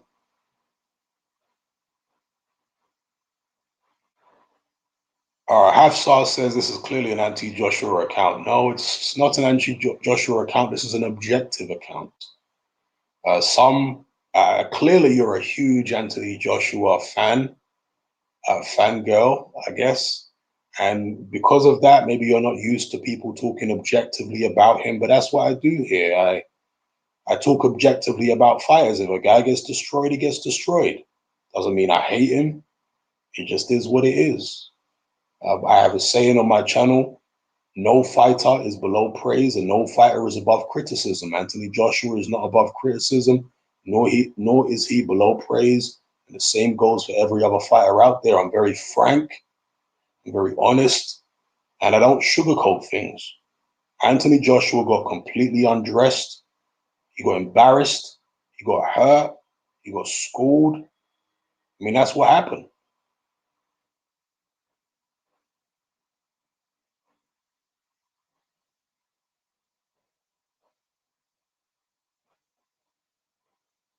Yes, indeed. Blue collar. Big up blue collar, by the way. Because Usyk won via paralysis by analysis. AJ was biting on every single thing. Yeah.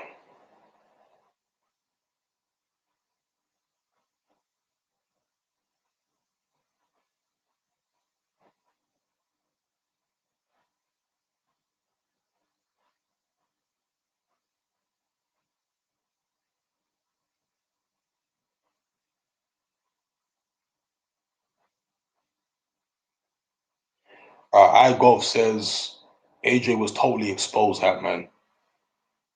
Yeah. There you go. Will King says, I'm saying it too. He got destroyed. Of course he got destroyed. It's one of them things, you know. It is what it is. Don't lose any sleep over it.